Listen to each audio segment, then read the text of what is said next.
Berjumpa lagi kita dalam siri yang ke-23. Alhamdulillah. Salam Syawal, salam 2 Syawal. Maaf zahir dan batin kepada anda semua penonton, insyaAllah. Okay, pagi ni kita nak sambung siri yang seterusnya. Semalam kita ada berbincang dengan beberapa perkara yang berkaitan dengan mutawif idaman jemaah, insyaAllah. Kali ni kita nak bincang dalam perkara yang berkaitan dengan ringkasan dan juga skop bidang tugas yang mana yang melibatkan SOP mutawif dan juga wakil, insyaAllah. Baik, Assalamualaikum warahmatullahi wabarakatuh. Alhamdulillah wassalatu wassalamu ala rasulillah wa ala alihi wa sahbihi ajma'in. Rabbi sahli sadri wa yassirli amri wahlul 'uqdatam min lisani yafqahu qawli. Mudah-mudahan anda semua berada dalam keadaan yang sihat, selamat, be safe everyone, stay at home. InsyaAllah mudah-mudahan kita sentiasa dalam rahmat Allah, insyaAllah. Baik, kita kembali untuk kita membincangkan hal-hal yang bersangkutan dengan mutawif ataupun petugas haramain yang setiap hari kita bincang, setiap hari kita bersembang isu-isu ataupun perkara-perkara yang melibatkan haramain. Rindu Baitullah, rindu Rasulullah dapatlah terubat walaupun kita sekian lama tak dapat pergi umrah, dan kita harapkan insyaAllah lah sedikit masa nanti isu wabak ni selesai, insyaAllah. Mudah-mudahan kita lihat pagi ni sebelum kita memulakan kelas, kita buka kelas. Saya nak buka phone saya, kalau ada sahabat-sahabat kita yang masuk untuk sama-sama bersembang, bertanya, komen, ulasan dan sebagainya tentang topik yang kita nak bincang pagi ni, insyaAllah. Sekejap saya tengok. Assalamualaikum, Nur Syamira Jumari. Okay.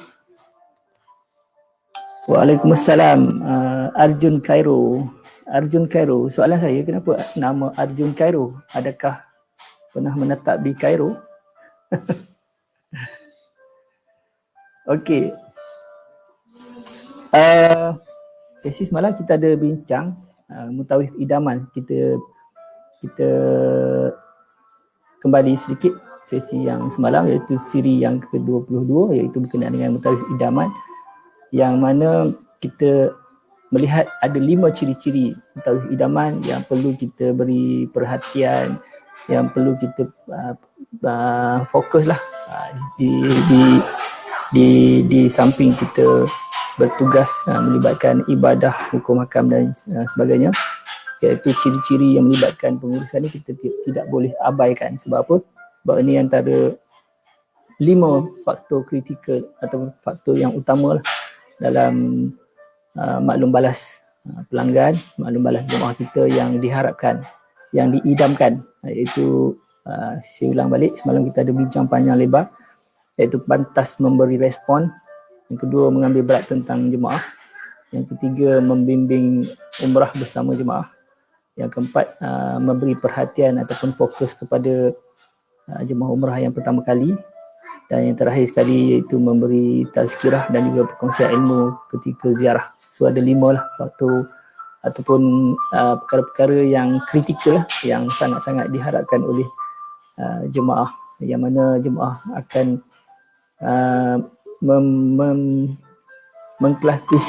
mengklasifikasikanlah kalau semua mutawif ada ciri-ciri ini, inilah ciri-ciri mutawif yang diharapkan, yang diidamkan, insyaAllah. So pagi ni kita nak bincang sedikit berkenaan dengan perkara yang telah kita bincang sebelum ni, tapi hari ni kita nak lebih kepada ringkasan ataupun ulasan ataupun kesimpulan daripada perbincangan kita siri-siri yang sebelum ni, yang mana kita lebih fokus ataupun lebih menekankan kepada SOP, insyaAllah. Muhammad Yun Saram, selamat pagi. Assalamualaikum. Nur Syamira Jumari, waalaikumsalam. Azmah Daud, waalaikumsalam dan selamat pagi. Cik Lizan Saad. Kelas kita pagi ni lebih pada penerangan seterusnya yang mana kita setelah sampai kepada siri 23 pejam celik dah 23 siri kita buat kelas melalui Facebook Live. Dalam siri-siri kita memberi penerangan tentang tugasan dan juga bidang tugas lah, sebagai petugas, sebagai mutawif, sebagai mutawifah. InsyaAllah mudah-mudahan kita dapat bersama jemaah dalam membimbing, mengurus sedikit masa nanti, insyaAllah mudah-mudahan. Baik, kita lihat tanggungjawab dan juga amanah syarikat. Jadi lebih kepada pengurusan yang mana kita sebelum ni kita ada bincang apabila kita menjadi petugas ataupun mutawif, kita terlibat dengan tiga skop yang utama lah. Tiga skop yang utama iaitu merangkumi hukum hakam ibadah umrah khususnya. Yang kedua merangkumi sirah Nabi, sirah Mekah, sirah Madinah, sirah dan sebagainya yang berkaitan dengan haramain.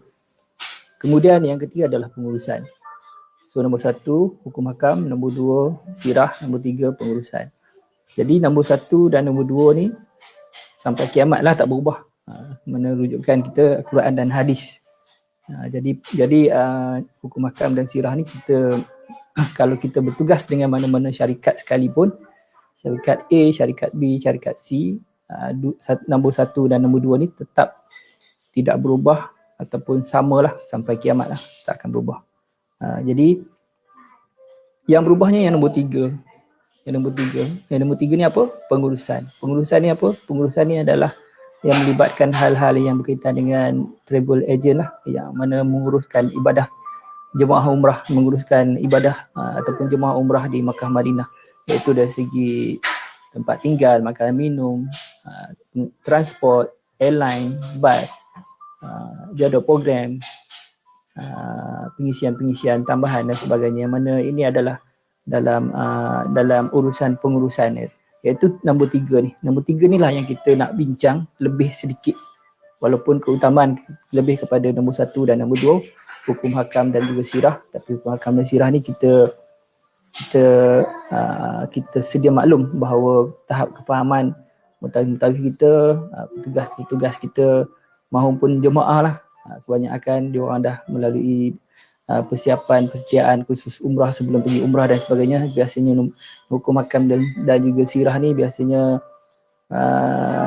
tidak terlalu kritikal, walaupun ada, tapi yang sangat kritikal ni adalah yang melibatkan hal-hal pengurusan yang mana melibatkan kepuasan pelanggan. So apa yang kita bincang ni lebih kepada perspektif pengurusan. Tapi kalau dari perspektif ibadah, nombor 1, nombor 2 sangat kritikal lah, yang mana kita perlu tekankan dalam hal-hal hukum hakam, sirah dan sebagainya.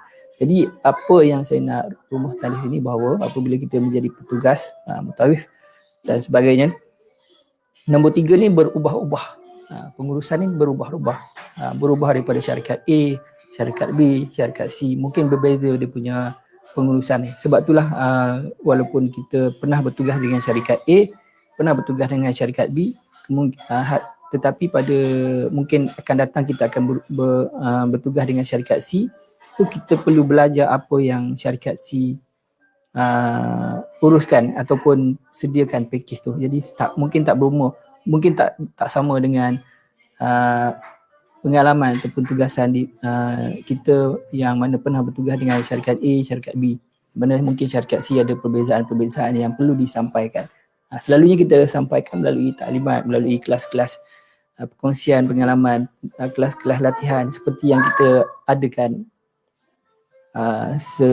secara FB Live hari ini.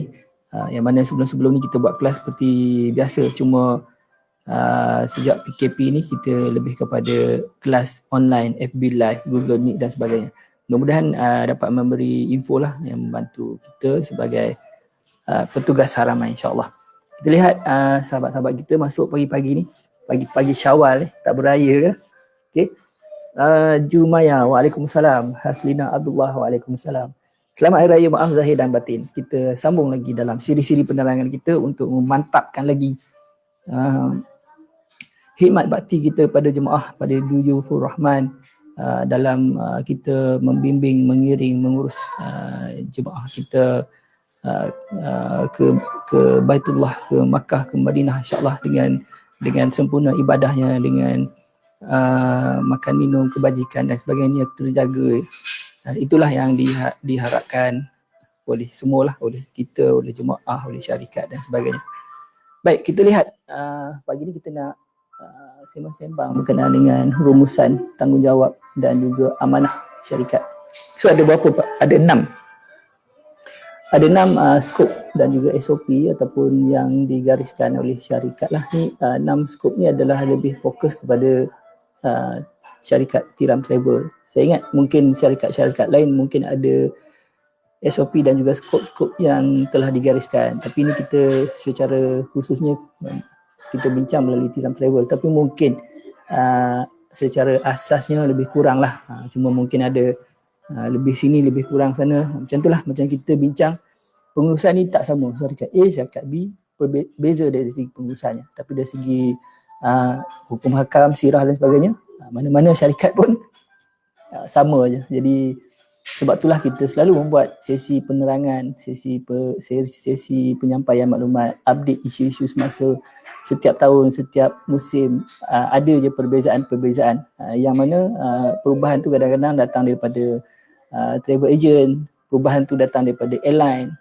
perubahan tu datang daripada kerajaan Saudi, visa dan sebagainya. Jadi sebab itulah kita selalu update info-info berkenaan dengan haramain, khususnya petugas haramain. Petugas haramain kena betul-betul ambil maklum dalam kita nak bertugas, dalam kita nak mengiring, dalam kita nak berkhidmat kepada jemaah, syarikat dan sebagainya, insya-Allah.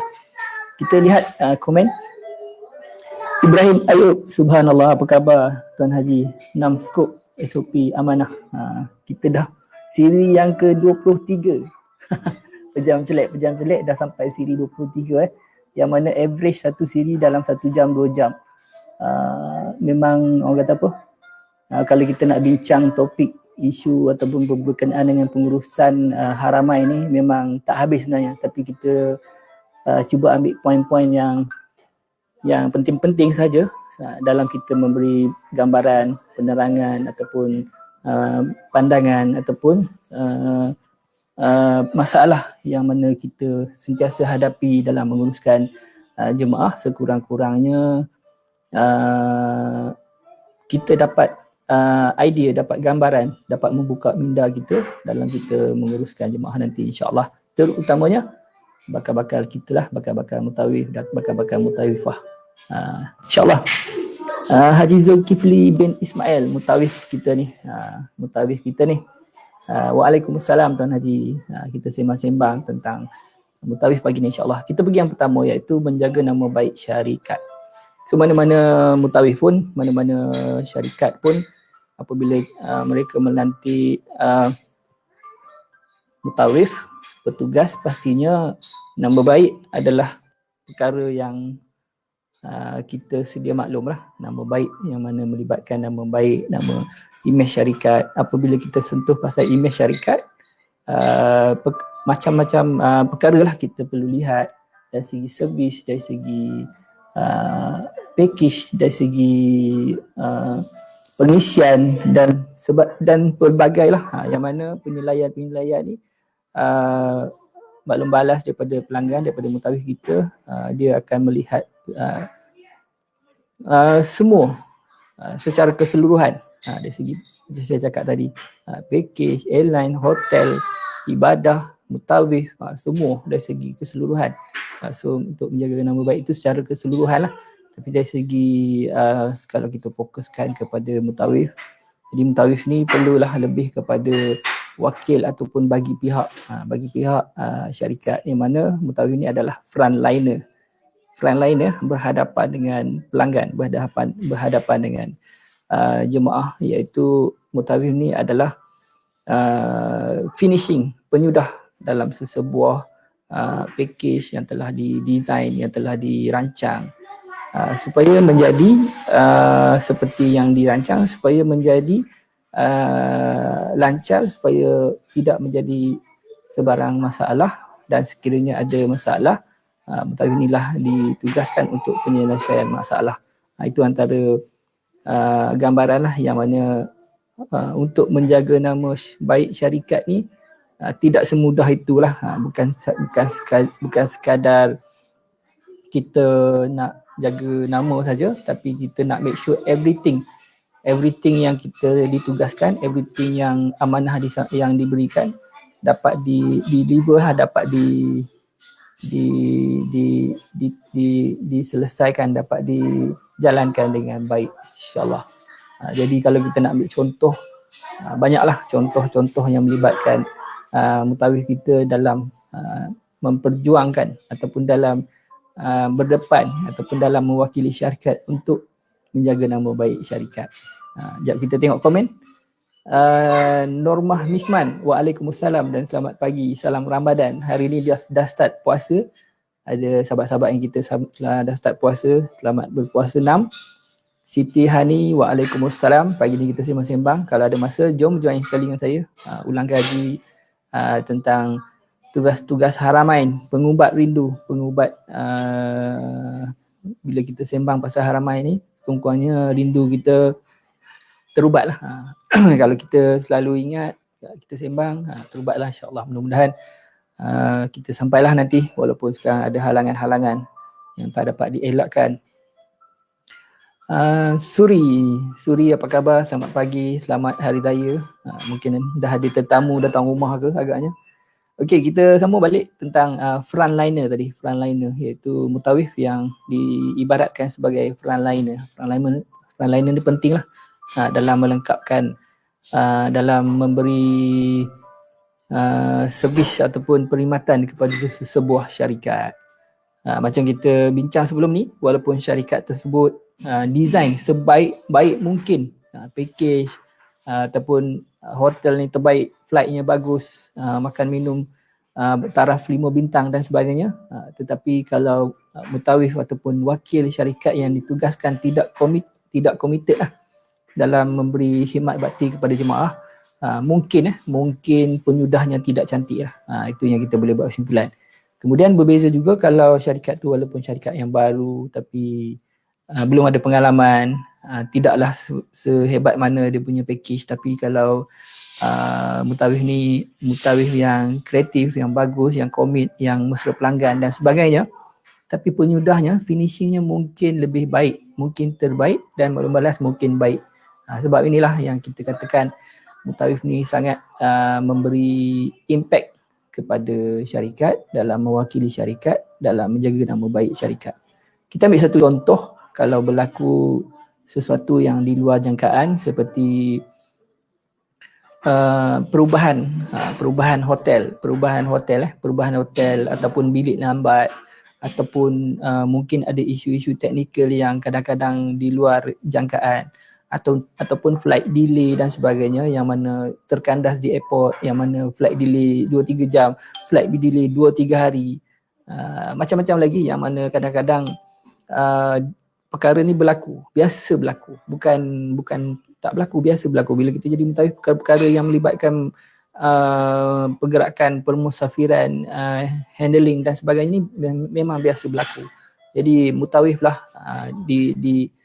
memainkan peranan yang penting dalam menyelesaikan masalah. Sebagaimana untuk kita nak selesaikan masalah tu, dia berbalik kepada kita untuk menjaga nama baik syarikat. Kalau kita nak cari jalan yang mudah, kalau mutawif ni biasanya mutawif yang tak bertanggungjawab, dia ambil mudah lah, dia lari daripada masalah, yang mana dia menyalahkan bulat-bulat apa yang berlaku ni, dia meletakkan bulat-bulat apa yang berlaku ni adalah kesilapan daripada syarikat. Sedangkan sepatutnya kita sebagai wakil syarikat, sebagai mutawif, sebagai wakil yang diamanahkan, kita cuba sedaya upaya untuk menyelesaikan masalah-masalah ni yang berlaku dengan sebaik mungkin, dengan tidak menyalahkan pihak A, pihak B, pihak C dan sebagainya. Itu antara yang kita selalu kita pernah ataupun selalu hadapilah situasi-situasi macam ni. Jadi apabila kita bertugas, nama baik syarikat kita perlu jagalah. Yang mana kadang-kadang perkara ini terjadi. Jadi kita jangan menunding jarilah kepada A, B, C, D dan sebagainya. Yang mana dia akan berbalik kepada imej yang mana apabila melibatkan imej syarikat ni, jadi implikasi selepas tu banyaklah. Implikasi pada syarikat, implikasi pada mutawif dan sebagainya lah. Jadi kita sangat menekankan tentang nama baik syarikat. Sebab itulah kita letak sebagai perkara yang nombor satu. Mana-mana syarikat sekalipun, mana-mana travel agent sekalipun, dia mengharapkanlah nama baik dijaga lah. Walaupun kita ni sebagai mutawif, orang kata apa, mutawif yang sambilan, part time, full time dan sebagainya. Tapi apabila kita diberi amanah, kita jalankanlah amanah kita dengan ikhlas, dengan baik dan sebagainya. InsyaAllah, mudah-mudahan. Itu antara harapan lah. Mana-mana syarikat, mana-mana travel agent pun, itu adalah harapan supaya nama baik dijaga, insyaAllah. Itu nombor satu. Kita lihat komen, Taufik Ismail. Waalaikumsalam. Tuan Haji Taufik. Pagi ni kita pagi Syawal pagi 2 Syawal ni kita beraya kat rumah saja. Menanti tetamu pun tak ada tetamu. Jadi kita beraya je lah. Kita pakai baju raya, kita beraya, kita buat apa yang patut, jalan-jalan jiran-jiran, cukup lah, santai-santai, sederhana pada tahun ini. Dan kita sambung kembali iaitu melibatkan menjaga perniagaan syarikat. Okey, yang nombor 2, menjaga perniagaan syarikat. Sebenarnya nombor 2 dan nombor 1 ni dia ada related lah. Tapi bila kita sebutkan perniagaan ni lebih kepada bukan sekadar nama, dia lebih kepada perniagaan lah. Perniagaan yang mana kita kena melihat tentang, kadang-kadang bila kita bertugas ni kita kena melihat kepada kos. Kita kena melihat kepada kos sebab everything yang kita lakukan, everything yang kita buat, yang kita urus, semua melibatkan kos. Jadi antara faktor yang utama dalam syarikat menyediakan pakej ni adalah diambil kira dari segi kos. Jadi bila kita bertugas tu kita kena fikirkan kos. Contoh, kita ambil satu contoh, kalau berlaku sesuatu yang tidak dapat dielakkan, contohnya flight delay, pasport hilang dan sebagainya. Semua ni kita kena relatekan tindakan kita sebab implikasinya adalah kos. Kalau pasport hilang, contoh, pasport hilang, kemungkinan jemaah tak dapat pulang. Apabila jemaah tak dapat pulang, kemungkinan jemaah ni terpaksa disediakan penginapan yang mana melibatkan kos. Mungkin terpaksa disediakan makan minum, full board, melibatkan kos. Mungkin terpaksa diuruskan tiket penerbangan yang baru, melibatkan kos. Mungkin syarikat akan berhadapan dengan tindakan-tindakan mahkamah yang mana mungkin ada kesilapan, mungkin ada mistake daripada pihak A, pihak B, mutawif, syarikat dan sebagainya. Mungkin tindakan-tindakan mahkamah diambil oleh pelanggan dan sebagainya. Ini pun melibatkan kos, masa dan sebagainya. Yang mana implikasi-implikasi kos ni mutawif kena ambil kira. So sebab itulah perkara yang nombor 2 ni antara perkara yang penting, yang mana kita sebagai petugas, kita sebagai wakil syarikat, kita kena ambil kira setiap tindakan yang kita buat. Perlu kita fikir yang mana kos yang dibelanjakan oleh syarikat ataupun misi dan objektif syarikat dalam melibatkan perniagaan lah. Itu kalau kita berniaga tak ada untung, macam mana kita nak sustain, macam mana kita nak survive. Jadi pastinya syarikat cuba untuk survive lah. Walaupun kita boleh lihat syarikat A, syarikat B, syarikat di luar sana berlumba-lumba dalam memberi package yang termurah. Termurah sejauh mana murah, selagi mana boleh survive, selagi mana mutawif tu faham tentang tentang misi syarikat. Jadi sama-samalah kita dalam menjaga misi, memastikan misi syarikat tu dapat dilaksanakan, dapat dicapai dengan baiklah, terutama syarikat yang melibatkan harga package yang memberi harga package yang murah kepada jemaah. Pastinya profitnya mungkin tak seberapa, jadi melibatkan volume. So kalau ada kesilapan yang sedikit, pastinya dia akan menjejaskan profit, ataupun dia akan, orang kata apa, dia akan memberi kesan implikasi kos dan sebagainya, yang mana syarikat yang membuat package murah ni dia bukan fokus pada individu ataupun dia lebih kepada volume, tapi mungkin fokus dan misinya lebih kepada khidmat amal dan sebagainya. Mungkin jadi kalau sekiranya perkara ni tidak diteliti oleh mutawif, sebab dia melibatkan pengurusan yang mana kesilapan ataupun inflasi yang melibatkan kos, pastinya dia akan merosakkan perniagaan syarikat juga. Jadi dia, kalau kita nak bincang pasal kos ni, memang ada banyak perkara, tapi pokoknya apabila kita bertugas ni, kita kena fikir ataupun kita kena faham ataupun kita kena melihat perkara-perkara, semua tindakan kita ni adalah melibatkan kos. Jadi kalau kita faham kat situ, kita cubalah untuk meminimalkan kos, kita cuba untuk tidak memberi sebarang masalah, kita cuba untuk melakukan tugasan kita dengan baik, kerana berlaku something, kesilapan dan sebagainya, kecuaian dan sebagainya, semua ni melibatkan kos yang mana terpaksa ditanggung oleh syarikat dan sebagainya. Jadi ini antara yang perlu kita fikirkan, yang mana dia terletak di keutamaan yang kedua. Di samping kita jaga nama baik syarikat, yang kedua adalah melibatkan perniagaan syarikat. Kita kena faham, walaupun kita ni hanyalah mutawif, walaupun kita ni hanyalah sebagai wakil syarikat, tetapi kita pastinya kita mesti kita fahamlah tentang misi syarikat, untuk kita nak pastikan sesebuah syarikat tu, orang kata apa, sustain, dapat survive lah, walaupun untungnya tak seberapa, lagi-lagi syarikat yang memberi package tambah murah dan sebagainya. Ini antara harapan dan juga apa yang syarikat naklah daripada mutawif yang dilantik, supaya menjaga semua ni, menjaga nama baik, menjaga perniagaan syarikat, termasuk benda-benda yang tak sepatutnya lah. Kalau kita lihat di Mekah Madinah ni, kadang-kadang mutawif kita, petugas kita ni, kadang-kadang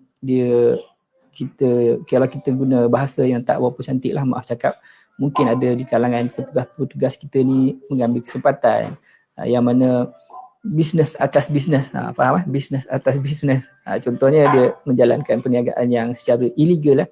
Contohnya dalam syarikat sudah ada package taif, contoh package taif, additional package yang telah diadakan, tapi apabila mutawif A bertugas ni, dia buat package-nya sendiri, sedangkan dalam syarikat sudah ada dengan bayaran-bayaran tertentu yang dikenakan di atas pelanggan syarikat A contohnya, sedangkan syarikat A sudah ada bisnes tersebut, jadi dia buat bisnes atas bisnes. Ini antara perkara-perkara yang selalu kita jumpalah kadang-kadang. Jadi perkara-perkara ni kena kita melihatlah, bisnes atas bisnes, ambil kesempatan di atas syarikat, ataupun macam-macam lagi lah. Kalau kita lihat kadang-kadang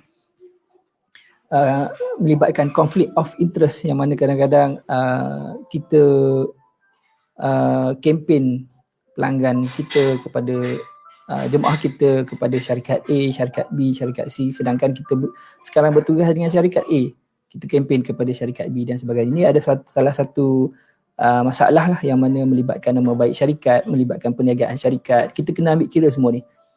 Senang cakap macam ni lah, apabila kita bertugas, etika tu kena jaga.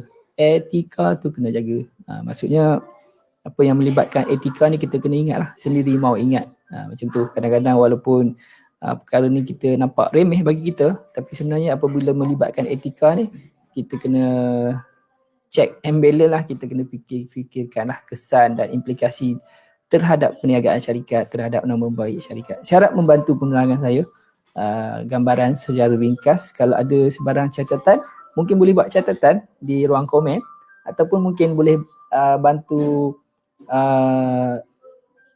penerangan saya, ataupun mungkin ada kesilapan, ataupun mungkin ada pembetalan, boleh komen, kita sama-sama bincang pagi ni. Saya just memberi pandangan peribadi dalam kita bertugas sebagai petugas haramai, untuk mewakili syarikat untuk membawa nama syarikat A, B, C, syarikat dalam memastikan syarikat kita di mana kita bertugas dapat sustain, dapat survive, dapat untung lah, senang cakap. Untung, tak boleh survive, macam mana nak maintain. Jadi macam itulah kita kena faham. Walaupun kita membimbing jemaah umrah fi sabilillah dan sebagainya, insyaAllah. Jadi cukup setakat tu, sekadar gambaran. Kita pergi yang ketiga, melaporkan segera isu kejadian yang boleh menjejaskan nama baik syarikat. Tetap dia related juga, tapi ini lebih kepada amanah lah. Lebih kepada tanggungjawab kita. Kadang-kadang ni kalau kita sebagai mutawif, kalau bukan bidang, maksudnya bila kita bertugas ni, kalau tak kita ambil sikap macam ni, sikap untuk tidak jaga tepi kain orang, macam itulah. Contohnya kita kena jaga tepi kain juga, kalau tak silap lah, kalau tak salah saya. Jadi apa yang dimaksudkan nombor 3 ni, melaporkan segera, maksudnya macam ni. Kalau kita rasakan sesuatu yang tidak berkaitan dengan kita pun, tapi sesuatu yang kita melihat dia boleh memberi implikasi negatif kepada syarikat di mana kita bertugas, kita kena laporkan. Yang kadang-kadang mungkin kalau daripada laporan kita ni, mungkin ada yang akan tidak senang dengan laporan kita, mungkin ada yang kata kita menyebuk, mungkin yang kata kita menjaga tepi kain orang, mungkin akan tak senang dengan kita dan mungkin menjadi permusuhan dan mungkin akan memberi kesan yang tak baik pada kita. Tapi oleh kerana kita ni ada rasa amanah dan tanggungjawab untuk menjaga kepentingan syarikat, kita laporkan. Ini antara selalu yang petugas-petugas kita gagal lah membuat. Contohnya dia melihat mutawif-mutawif yang lain membuat sesuatu perkara yang tidak mengikut SOP, contohnya. Jadi dia kena, kalau dia tak nak, kalau kita sebagai mutawif, kita melihat mutawif lain tak ikut SOP, kita tak payah campur lah, biarlah, itu bukan urusan kita. Itu antara yang tidak syarikat tak pandang, tak berapa, orang kata apa, tak berapa cantik lah, tak berapa elok lah. Yang penting kena laporkan sebab kita nak jaga kepentingan syarikat, kita nak jaga keseluruhan lah, keseluruhan. Walaupun perkara tersebut bukan kita punya tanggungjawab, tapi kita laporkan dan sebagainya. Itu sebagai contoh SOP. Kita lihat mungkin kawan-kawan kita, petugas yang sama membuat sesuatu yang tidak betul, jadi kita diamkan diri, jadi kita tak lapor kepada syarikat. Jadi sepatutnya kita kena laporkanlah sebagai yang amanah dan sebagainya untuk nak jaga kepentingan syarikat. Jadi harapan kita, harapan syarikat yang mana apabila mutawif bertugas, kenalah jaga tepi kain orang lain untuk nak memastikan kita secara keseluruhan ni baik. Walaupun kesilapan tu bukan daripada kita, daripada mungkin mutawif lain, kita laporkan untuk kita nak jaga kepentingan syarikat, kepentingan secara keseluruhan. Untuk contohnya lah yang kita lihat, kadang-kadang kalau berlaku komplain daripada jemaah terhadap sesuatu kumpulan yang lain, tapi secara kesannya dia akan terkena pada kita juga, yang mana dia akan komplainnya terus kepada syarikat, yang mana syarikat yang terlibat, dia akan impact kepada kita juga. Mungkin syarikat tu, mungkin kalau komplain tu serius, syarikat tu mungkin boleh digulung tikar ataupun boleh dikenakan tindakan dan sebagainya, yang mana secara tidak langsung kita pun terjejas dalam kita memberi perkhidmatan. Mungkin kita dah tak boleh berkhidmat dan sebagainya. Sebagai contoh lah, itu sebagai contoh. Jadi sebelum dia menjadi lebih parah, apabila kita melihat, lebih baik kita report kepada syarikat supaya benda ni dapat dibetulkan dan sebagainya. Jadi itulah antara contoh-contoh lah yang mana kebanyakan mutawif-mutawif kita ni gagal. Bukan gagal, tak nak sibuk hal orang lain, tak nak cerita kesalahan-kesalahan orang mutawif-mutawif lain, ataupun kesalahan-kesalahan ataupun kesilapan-kesilapan yang mungkin tidak terlibat dengan diri kita, kita tak payah ambil pot, tak payah ambil kisah. Jadi itu tidak cantik lah. Kalau nak cantik, kita melihat apa-apa yang kelemahan yang boleh berlaku ataupun cadangan-cadangan yang untuk improve lagi. Kita volunteer, kita cuba memberi maklum balas kepada syarikat untuk improve ataupun untuk melaporkan dan sebagainya.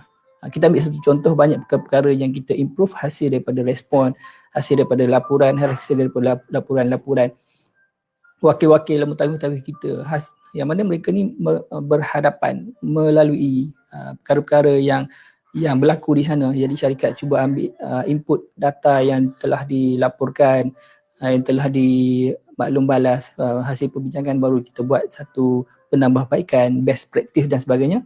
Itulah yang kita harapkan lah, laporan segeralah isu-isu kejadian boleh menjejaskan nama baik syarikat dan sebagainya lah.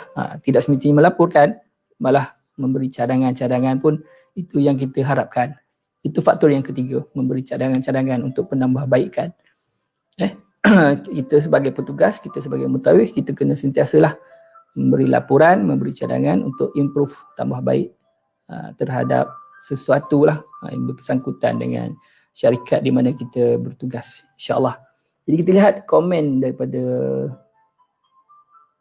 penonton kita, mutawif kita, jemaah kita, mutaifah kita. Aznan Saidin daripada Langkawi. Waalaikumsalam Tuan Haji, tak pergi beraya ke hari ni? Orang Langkawi kita. Normah Misman, line putus-putus lah Ustaz. Tak ada masalah, line putus-putus nanti bila 88 boleh lihat. Sebab FB Live ni direkodkan. Saya buat hari ni siri yang ke-23, siri-siri penerangan ataupun perbincangan ataupun sembang-sembang kita berkenaan dengan petugas Haramain, mutawif, mutaifah. Mana nanti apabila kita bertugas, kita lihat, kita dengar, kita kongsikan pengalaman-pengalaman dan sebagainya, sekurang-kurangnya dapat memberi keyakinan, gambaran untuk kita bertugas kepada jemaah kita, yang mana jemaah kita ni orang kata apa, banyak ragam, banyak cabaran, banyak datang dari pelbagai background, datang dari pelbagai peringkat, yang mana kita kena hadap dengan berhemah lah, dengan cemerlang sekali untuk kita memberi khidmat bakti kepada Duyufur Rahman, insyaAllah dengan seikhlas hati. InsyaAllah kita tengok komen Haji Rizal. Assalamualaikum Tuan Haji, selamat Hari Raya, maaf zahir dan batin. Akma Yasin, SOP yang berkualiti termasuk penyeragaman, perkhidmatan dan dapatkan maklum balas dari jemaah yang travel dan cadangkan mereka. Okey. Haji ataupun Haji Akmal akan beritahu, bukan sahaja maklum balas daripada dalam kita nak improve sesuatu package ataupun sesuatu lah dalam kita nak menambah baik ni, bukan sahaja kita dapat daripada maklum balas jemaah saja. Syarikat ni dia harapkan kita dapat maklum balas daripada petugas juga, iaitu mutawif. Inilah yang kita bincang yang nombor 3 ni. Maklum balas ni macam-macam lah. Maklum balas secara direct, maklum balas secara media sosial, maklum balas daripada komplain jemaah, maklum balas daripada borang maklum balas daripada borang maklum balas mutawif, borang maklum balas jemaah dan macam-macam. Jadi syarikat mengumpul data, collect data dan mengkategorikan maklum balas ni, masalah-masalah ni dalam kita plan, dalam kita merancang untuk improve setiap perkara yang dibincangkan, yang di-highlightkan dan sebagainya. So banyak input lah kita dapat. Syarikat sentiasa untuk dapat input daripada jemaah dan juga mutawif. Yang nombor 3 ni, inilah yang kita harapkan, input daripada petugas kita sendiri, input daripada mutawif kita, daripada mutaifah kita, dengan jujur, dengan ikhlas, dengan amanah, dengan segeralah sekiranya ada laporan-laporan yang tidak betul ataupun cadangan-cadangan, jadi kita harapkan kita respon sebaiknya kepada syarikat supaya syarikat dapat memberi tindakan, memberi penambahbaikan dan sebagainya, insyaAllah. Itu yang nombor 3. Suri, waalaikumsalam, salam Aidilfitri. Maaf zahir dan batin, salam Syawal. InsyaAllah hari ini kita kongsikan mungkin dalam sejam 2 jam siri penerangan kita, siri yang ke-23, dalam kita memberi perkongsian pengalaman ataupun gambaran kepada petugas kita, insyaAllah. Nanti kita sambung lagi siri-siri seterusnya dalam kita lengkapkan siri pengurusan mutawif macam yang mana kita bincang sebelum ni. Pengurusan ni sentiasa berubah-ubah, hukum hakam dalam sirah tak berubah, di mana-mana syarikat kita berkhidmat pun dia tetap tidak akan berubah. Yang mana rujukan dia melibatkan Al-Quran dan hadis, memang tak akan berubah sampai kiamat lah. Tapi yang berubah-ubah ni selalunya travel agent, syarikat travel agent, pengurusan apa dia? Ambil. Okey, seterusnya kita pergi kepada perkara yang nombor 4, iaitu menjayakan program yang dilakukan oleh syarikat. Menjayakan program yang dilakukan oleh syarikat. Okey, ini biasalah. Menjayakan ni maksudnya memastikanlah apabila kita bertugas, apabila kita dilantik, diberi amanah, kita cubalah dalam memastikan tugasan tu diuruskan, dilancarkan, dilaksanakan dengan sebaik mungkin lah. Macam-macam lah. Kalau kita nak ambil yang perkara yang paling mudah sekali, iaitu yang melibatkan tugasan ataupun yang melibatkan tentatif program yang kita dapat tu, itulah amanah jemaah, amanah syarikat kepada petugas, pada jemaah, pada pelanggan, kepada petugas. Jika kita just follow tentatif tu, insya-Allah tak ada masalah. Tapi kadang-kadang tugasan-tugasan yang diberi oleh syarikat ni datangnya pelbagai. Sama ada tugasan hakiki, tugas-tugas khas pun ada sebenarnya. Kadang-kadang ada juga tugas-tugas khas. Tugas-tugas khas ni biasanya diberi kepada mutawif-mutawif yang berada di Mekah, Madinah. Contohnya yang berlaku tugas-tugas khas ni, tugas-tugas yang di luar daripada tugasan biasa, tugasan mengikut program. Contohnya menyambut tetamu VIP, menguruskan jemaah sakit, menguruskan jemaah kematian, menguruskan jemaah koma, mengambil alih ahli grup jemaah yang lain, kita mengambil alih dan sebagainya. Mana mungkin kadang-kadang mutawif grup tersebut sakit ataupun pulang awal ataupun tak ada mutawif dan sebagainya, yang mana itu ini antara tugas-tugas ataupun misi yang kadang-kadang diberi last minute ataupun diberi kepada mutawif-mutawif tertentu saja. Ini pun termasuk jugalah di samping kita menjalankan program-program yang telah diamanahkan tentatif tu.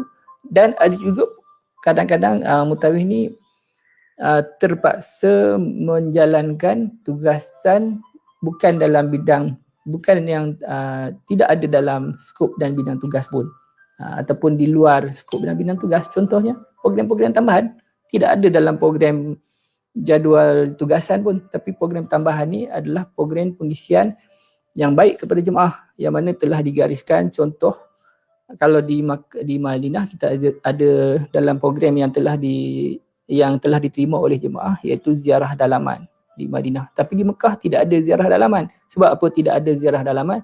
Sebab kalau ada dalam program, jadi mutawif itu mungkin tak dapat untuk tunaikan, sebab dia bukan perkara yang mudah, iaitu melibatkan Hijaz Ismail, melibatkan Hajar Aswad, melibatkan sebagainya. Tapi ziarah dalaman ni, apabila kita jadi mutawif, kita kena faham yang mana ini program tambahan yang sepatutnya kita buat kepada jemaah kita, walaupun tak ada dalam program syarikat, yang mana tidak ada amanah pun kita buat. Tapi kita sebagai mutawif, yang mana kita faham dari segi fadilat dan juga kepentingannya, kita kena buat. Kita ambil tanggungjawab lillahi ta'ala, bukan kerana syarikat. Jadi antara ada yang program yang diamanah, yang ada diberi arahan, ada yang tak ada dalam arahan, ada yang arahannya diberi last minute dan sebagainya. Pelbagai lah. Jadi yang pentingnya, pokoknya adalah apabila kita bertugas ni, kita meletakkan Allah dan juga kita cuba buat yang terbaik, sebaik-baiknya untuk jemaah kita, untuk pelanggan kita, untuk pelanggan syarikat, untuk jemaah, untuk tetamu Allah dan sebagainya. Itulah yang kita nak mutawif-mutawif ini betulkan niat supaya program-program yang di plan, di tak plan, unplan pun ada, supaya semuanya cantik lah. Ini yang dimaksudkan dapat menjayakan program-program yang dilakukan oleh syarikat. Jadi itulah perjuangan ataupun skop dan juga bidang tugas yang kadang-kadang jelas, yang kadang-kadang tak jelas. Pokoknya kita cuba buat yang terbaik lah kepada ahli jemaah kita. Sepanjang kita berada, sepanjang kita bertugas, sepanjang kita terlibat di Mekah, di Madinah, dan setibanya kita di airport KLIA, barulah kita selesai dalam memberi khidmat bakti kepada jemaah kita, pada pelanggan syarikat, insyaAllah. Kita lihat komen. Terima kasih atas perkongsian Ustaz. Setiap hari kadang sempat, kadang tak sempat. Apa-apa, terima kasih selalu beri peringatan untuk kami semua. Bukan peringatan lah, tak adalah perkongsian je. Tak ada nak ingat-ingat. Mungkin ada silap, mungkin ada salah saya. Cuma just share yang mana mungkin boleh membantu. Kalau ada pembetulan, kalau ada kesilapan, diadu-alukan, tidak ada masalah, insyaAllah. Tuan Haji Abdul Kadir kita, selamat Hari Raya. Zul Helmi, Mat Alias, maaf zahir dan batin. Salam Syawal, salam 2 Syawal. Okey, tadi kita bincang yang pertama, nama baik. Yang kedua, menjaga penjagaan. Nombor 3, melaporkan isu, melaporkan ataupun memberi cadangan. Nombor 4, menjayakan program-program yang telah diplan oleh syarikat. Dan nombor 5 adalah melaksanakan tugas-tugas khas. Ini kita dah bincang tadi yang 4. Melaksanakan tugas-tugas khas. Apa maksud tugas-tugas khas? Tugas-tugas khas ni sebenarnya dia lebih kepada perkara-perkara yang kadang-kadang macam saya cakap tadi, kadang-kadang dia tidak ada dalam program ataupun tidak ada dalam tentatif yang standard, yang normal. Selalunya tugas-tugas khas ni diberi kepada mutakhir-mutakhir kita yang berpengalaman. Contohlah, contoh menguruskan kematian, menguruskan tetamu VIP, menguruskan mengambil alih grup yang mungkin mutawif tiada, ataupun menyambut ketibaan grup di airport Jeddah, airport Madinah yang kadang-kadang mutawifnya hadapi masalah itu dan ini dan sebagainya. Tugas-tugas khas, nama pun tugas-tugas khas. Jadi biasanya tugas-tugas khas ni diberi kepada mutawif yang kanan, yang senior. Dan juga perkara-perkara yang kadang-kadang hanya sesetengah mutawif sahaja yang ada kepakaran. Contohlah, tugas-tugas khas ni diberi kepada mutawif kita yang mungkin ada kepakaran dalam perubatan medik, contoh. Jadi kadang-kadang ada juga mutawif kita ni datang daripada mutawif medik lah, mutawif medik. Jadi pastinya apabila melibatkan jemaah-jemaah yang orang kata apa, memerlukan special treatment ataupun special perhatian bersangkutan perkara-perkara tersebut, pastinya kita akan cuba susun ataupun kita akan melihat mana-mana mutawif yang ada kepakaran dalam bidang ni. Jadi kita memberi tugas-tugas khas supaya benda ni, perkara ni dapat tugas ni dapat dijalankan oleh pemegang amanah yang memang bidang dia, contohlah, dan juga lain-lain lagi lah. Ada yang kalau kita lihat, kalau tetamu-tetamu VIP ataupun sebagainya, selalunya kita akan menyusun mutawif kita yang pakar dalam hukum hakam dan sirah dan sebagainya, yang mana perkara-perkara ni banyak benda lah nak kena jaga dan sebagainya. Dan sama ada nak jaga kepentingan kepentingan syarikat, kepentingan jemaah kita, tetap kepentingan semualah. Itu antara perkara-perkara ataupun tugas-tugas khas yang kadang-kadang syarikat tu plan untuk kita, yang mana kita apabila diberi tugas-tugas khas ni, biasanya syarikat telah menilai tentang kebolehan kita dan sebagainya lah. Selalunya macam itulah, sekadar gambaran, sekadar memberi kefahaman lah. Mungkin ada perkara-perkara yang banyak lagi tugas-tugas khas ni, tapi cukup setakat itu mungkin kita boleh dapat gambaran lah apa yang dimaksudkan tentang melaksanakan tugas-tugas khas syarikat. Saya bagi beberapa contoh tadi. Kemudian nombor 6, iaitu membawa pulang 2 tong zam-zam. Membawa pulang 2 tong zam-zam ni, maksudnya di sini adalah apabila kita bertugas sebagai mutawif ni,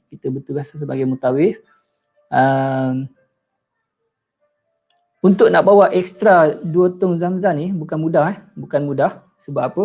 Peraturan yang terkini ni adalah 1 pasport, 1 zam-zam. Sebenarnya peraturan ni dah lama, cuma pada akhir-akhir ni menjadi lebih ketat dia punya syaratnya. Yang mana mutawif-mutawif yang nak bawa lebih Zamzam ni menjadi kesulitan lah, menjadi cabaran. So untuk apa 2 tong Zamzam ni? 2 tong Zamzam ni biasanya kita tugaskan kepada setiap mutawif untuk ekstra, untuk bawa balik, untuk diberi kepada syarikat. Tujuannya adalah untuk kita backup, untuk kita simpan, untuk kita backup bagi tujuan-tujuan beberapa sebab lah. Antaranya kita faham, kita sedia maklum bahawa setiap ahli jemaah kita yang mana apabila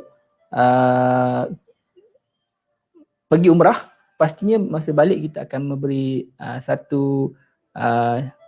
kita balik 1 tong Zamzam. Kita janji lah, mana setiap jemaah kita janji 5 liter ataupun 1 tong Zamzam. Yang mana kadang-kadang ahli jemaah kita ni kadang-kadang masa ketibaan di airport KLIA dan sebagainya, mungkin kadang-kadang macam saya cakap tadi, mungkin kadang-kadang melibatkan Zamzam pecah, hilang, jemaah lain terambil, ataupun kadang-kadang melibatkan airline, flight tak dapat loading, mungkin overload, Zamzam tak dapat secara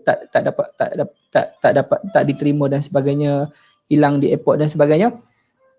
Jadi beberapa perkara ni lah yang perlu diselesaikan oleh syarikat, yang mana syarikat kena gantikan, walaupun apa masalah sekalipun, jemaah tetap akan diberi Zamzam seperti yang dijanjikan, sama ada diberikan dengan segera ataupun selepas itu terpulang pada syarikat lah bagaimana dia nak uruskan. Tapi hasil daripada lebihan Zamzam yang setiap petugas mutawif kita bawa balik tu akan disimpan untuk tujuan tersebut, untuk nak gantikan kepada jemaah-jemaah kita yang mungkin tak dapat, dan juga adalah perkara-perkara yang lain, contohnya badal haji, contohnya kita nak bagi hadiah kepada yang memerlukan untuk rawatan dan sebagainya, dan banyak lagi lah. Itu antara sebab-sebab kenapa kita tugaskan mutawif kita untuk kita bawa balik ekstra 2 tong Zamzam. Bagaimana untuk nak bawa balik ekstra?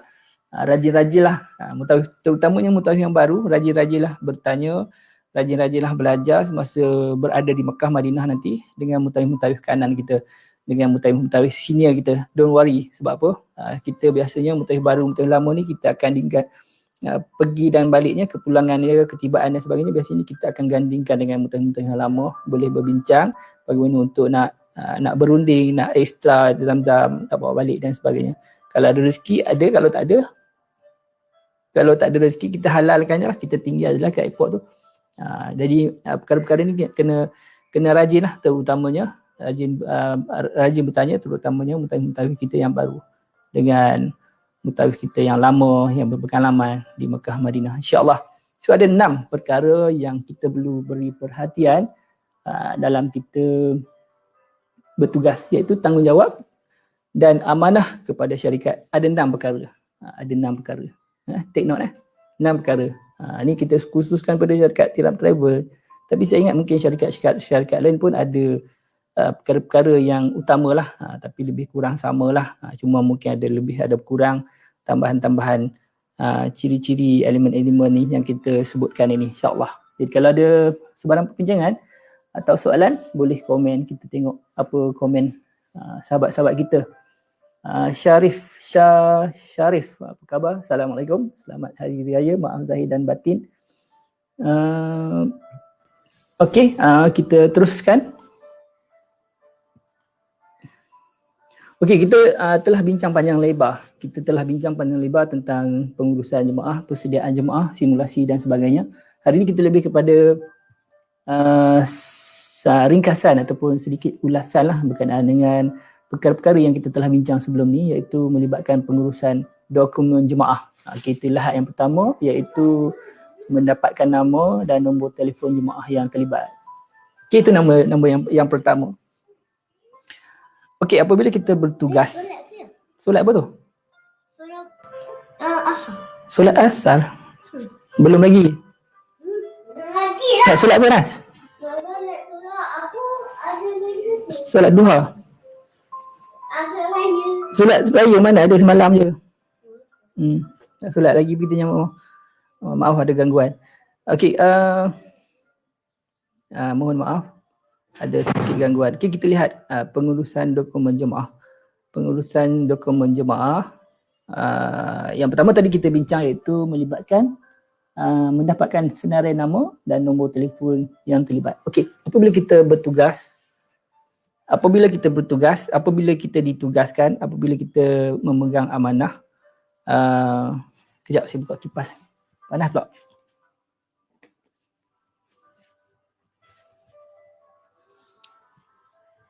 Okey, apabila kita bertugas, apabila kita memegang amanah, biasanya kita akan dapat maklumat-maklumat ni seminggu ataupun 3 hari ataupun last minute diberikan, tapi selalunya seminggu lah.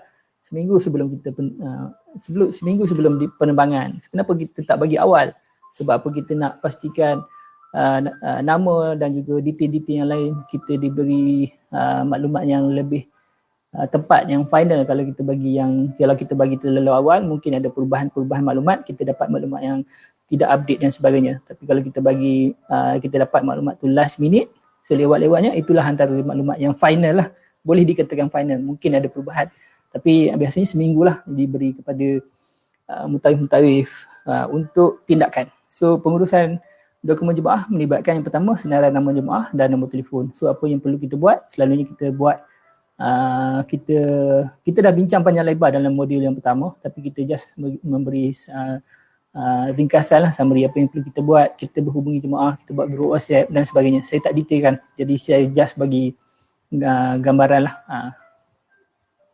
Untuk tujuan apa? Untuk tujuan kita nak manage. Okay. Kita lihat yang kedua, mengambil dokumen jemaah ibu pejabat ataupun di pejabat terdekat. Okey, dokumen ni maksudnya macam-macam lah. Yang biasa senang faham, pasport, tiket, flight, and then apa lagi? Tagging, luggage tag, then label Zamzam, and then wang contingency, then apa lagi? Borang maklum balas jemaah, borang maklum balas mutawif, dan semualah set penerbangan, set yang telah disetkan, dipackage oleh syarikat untuk diberi kepada petugas mutawif, untuk mutawif itu terima dan jalankan tugas. Biasanya macam saya cakap tadi, semualah termasuk nombor telefon dalam tu diberi kepada petugas untuk petugas mulakan tugasan, sama ada sebelum terbang ataupun semasa dan selepas penerbangan. So setiap tu ada tugasan-tugasan yang perlu dibuat, yang perlu di checklist lah. Okay, dan kita telah bincang dalam modul yang seterusnya. Hari kita nak bagi summary. Okay, Syamsina Hassan, selamat pagi. Maaf zahir dan batin. Salam Syawal. Okay, kita lihat pula yang ketiga adalah memastikan pasport yang diterima sama dengan jumlah jemaah. Jumlah jemaah sama juga kita dah bincang, cuma kita nak summary. So pasport very important. Jadi bila kita dah semak, kita check everything okay. Jadi ini antara checklist yang penting lah, di highlight. Kemudian melakukan semakan wajib terhadap dokumen yang diterima, memastikan pasport jemaah berada di bawah jagaan mutawif ketika berada di Arab Saudi. So pengurusan dokumen jemaah ni, kalau kita lihat di sini, dia lebih fokus kepada pasport. Yang mana kita sedia maklum, pasport ni nyawa. Jadi nyawa bagi sebuah grup, nyawa bagi jemaah apabila kita terlibat dengan travel lah. Jadi nyawa lah. Jadi sebab itulah apabila kita jadi mutawif, pasport ni salah satu daripada tanggungjawab mutawif tu dalam kita menguruskan, dalam kita nak memastikan everything start daripada penerbangan sampailah ketibaan kita pulang. Jadi kita nak make sure jemaah kita pasportnya selamat dan sebagainya. Sebab sekiranya pasport hilang, sekiranya anything happen, sekiranya pasport jemaah tak dapat, dia akan memberi implikasi yang melibatkan penerbangan, implikasi melibatkan kos, implikasi melibatkan tindakan undang-undang dan sebagainya. Macam-macam implikasi, sangat serius. Jadi kalau kita ambil mudah, bab pasport ni, dia bukan sahaja implikasi pada syarikat, malah dia memberi kepada implikasi pada kita juga sebagai petugas, yang mana kita dianggap sebagai cuai.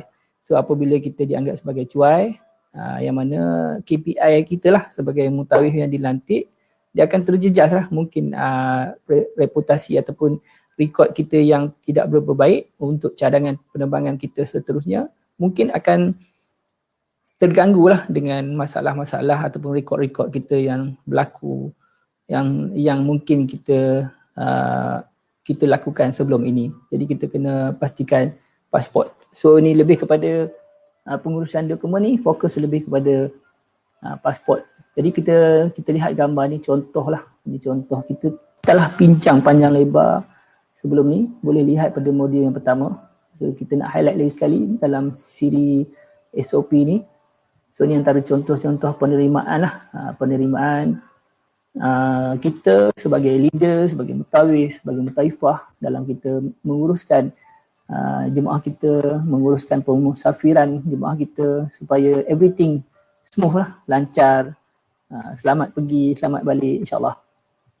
Ini contoh-contoh lah. Saya tak cerita panjang sebab kita dah cerita panjang di modul yang pertama. Hari ini kita just kita just review kembali insyaAllah. So yang kedua adalah pengurusan jemaah. Tadi pengurusan dokumen.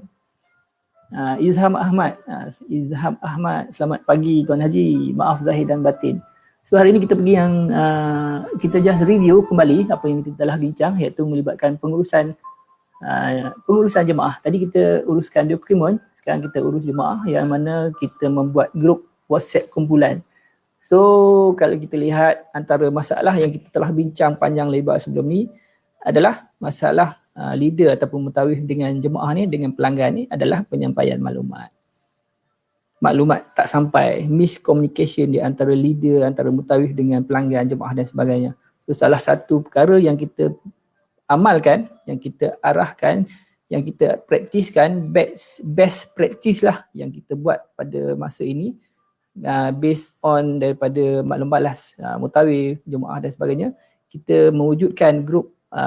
Kita mencadangkan supaya setiap grup leader mewujudkan grup WhatsApp, kumpulan grup WhatsApp bagi jemaah yang dia bertugas, yang mana dia bimbing, yang mana dia uruskan. Jadi grup WhatsApp by group, by leader, by mutawif, yang mana mutawif tu handle lah di bawah tanggungjawab. Itu yang pertama dalam kita menguruskan jemaah. Tujuannya adalah apa? Tujuannya untuk kita memberi penyampaian maklumat yang sangat berkesan di Malaysia, di Mekah, di Madinah. Cuma dia ada kekangan-kekangan tertentu lah kalau di Mekah, Madinah. Yang mana bukan semua yang online. Kita dah bincang panjang lebar. Tapi di Malaysia insyaAllah selesai. Di Malaysia insyaAllah selesai. Tapi juga kalau di Malaysia juga, kalau melibatkan jemaah-jemaah kita yang pakcik-makcik mungkin tak pakai handphone, mungkin tak pakai smartphone dan sebagainya, mungkin akan terganggu juga. Cuma adalah cara-cara yang lain. Tapi di Malaysia ni masalah, kita rasakan semua okey lah. Grup WhatsApp ni biasanya semua tak ada masalah. Kebanyakan lah. Kalau ada pun dalam seorang dua. Cuma mungkin kita ada pendekatan-pendekatan yang kita telah bincang sebelum ni. Okay, yang kedua adalah memperkenalkan diri kepada jemaah. Memperkenalkan diri kepada jemaah. Kita ta'aruf, kita sebagai group leader, kita sebagai mutawif penting. Sebab apa? Kalau kita tak kenalkan diri kita kepada pelanggan kita, kepada jemaah kita yang kita bertugas, macam mana dari segi pengurusan kita, group leader kita. Sebab tu semasa kita di airport KLIA, airport Jeddah, hari pertama kita berjumpa jemaah kita, hari pertama kita berhadapan, bersemuka dan kita ta'aruf, dan hari pertama kita ingatkan bahawa apabila kita bermusafir, Nabi kata lantiklah seorang ketua dan taatlah kepada ketua kita dalam rombongan. Hari pertama kita ingatkan tentang sabar, hari pertama kita berhadapan jemaah kita ingatkan tentang niat dan sebagainya, supaya kita ni bermusafir dengan permusafiran yang diberkati lah, diberkati, dirahmati, amal ibadah kita semuanya sempurna lah. Jadi apabila jemaah kita bermusafir dan taat kepada ketua dan menjaga orang kata apa, menjaga mengikut arahan dan sebagainya, ini antara orang kata apa, antara kita boleh melihatlah keberkatan ahli kumpulan tersebut ataupun leader lah dalam kita menguruskan. Jadi pastinya leader yang ada leadership yang pastinya perlu memperkenalkan diri dan sebagainya. Jadi ini antara contoh lah kepada grup-grup kita supaya kita sentiasa untuk menjaga jemaah kita sebaiknya. Yang mana salah satu cabaran yang mungkin kita boleh melihatnya sangat penting, iaitu apabila kita ditugaskan sebagai leader, kita ni ibarat ketua keluarga lah dalam grup tu, dalam satu family yang besar, yang mana macam mana kita nak menerapkan, macam mana kita nak lahirkan, macam mana kita nak pupuk semangat ataupun kekeluargaan tu. Jadi sebagai leader, kena kreatif lah, kena faham bagaimana untuk kita nak tackle semua ahli jemaah kita yang datang pelbagai background, kaya, miskin, sederhana, datuk, datin, profesor dan sebagainya lah. Wallahualam lah, macam-macam lah background, yang mana kadang-kadang ada mutakhir kita kata kalau bila nak terbang tu tinggallah semua jawatan tu dekat airport, nanti balik ambil balik. Sebab kita nak pergi Mekah Madinah ni, kita nak menghadap kita nak jumpa Rasulullah, kita nak menghadap Allah dan sebagainya. Sama je kita semua. Jadi macam itulah lebih kurang. Yang bezanya adalah amalan. Jadi peranan mutawif sangat penting dalam nak memastikan ego masing-masing lah. Ego masing-masing, jemaah kita ada ego masing-masing.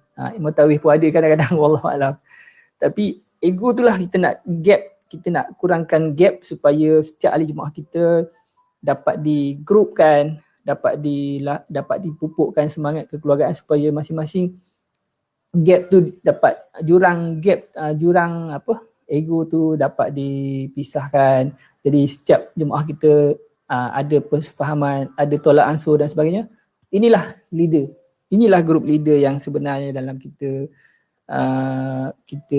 nak lahirkan supaya kita bergerak dalam satu jemaah, supaya kita gerak dalam satu family yang besar, supaya kita menjadi leader yang baik dalam kita menguruskan jemaah umrah kita, di samping kita beribadah dan ziarah Rasulullah, di samping itu kita bersama keluarga besar kita sepanjang 12 hari, 15 hari di Mekah Madinah.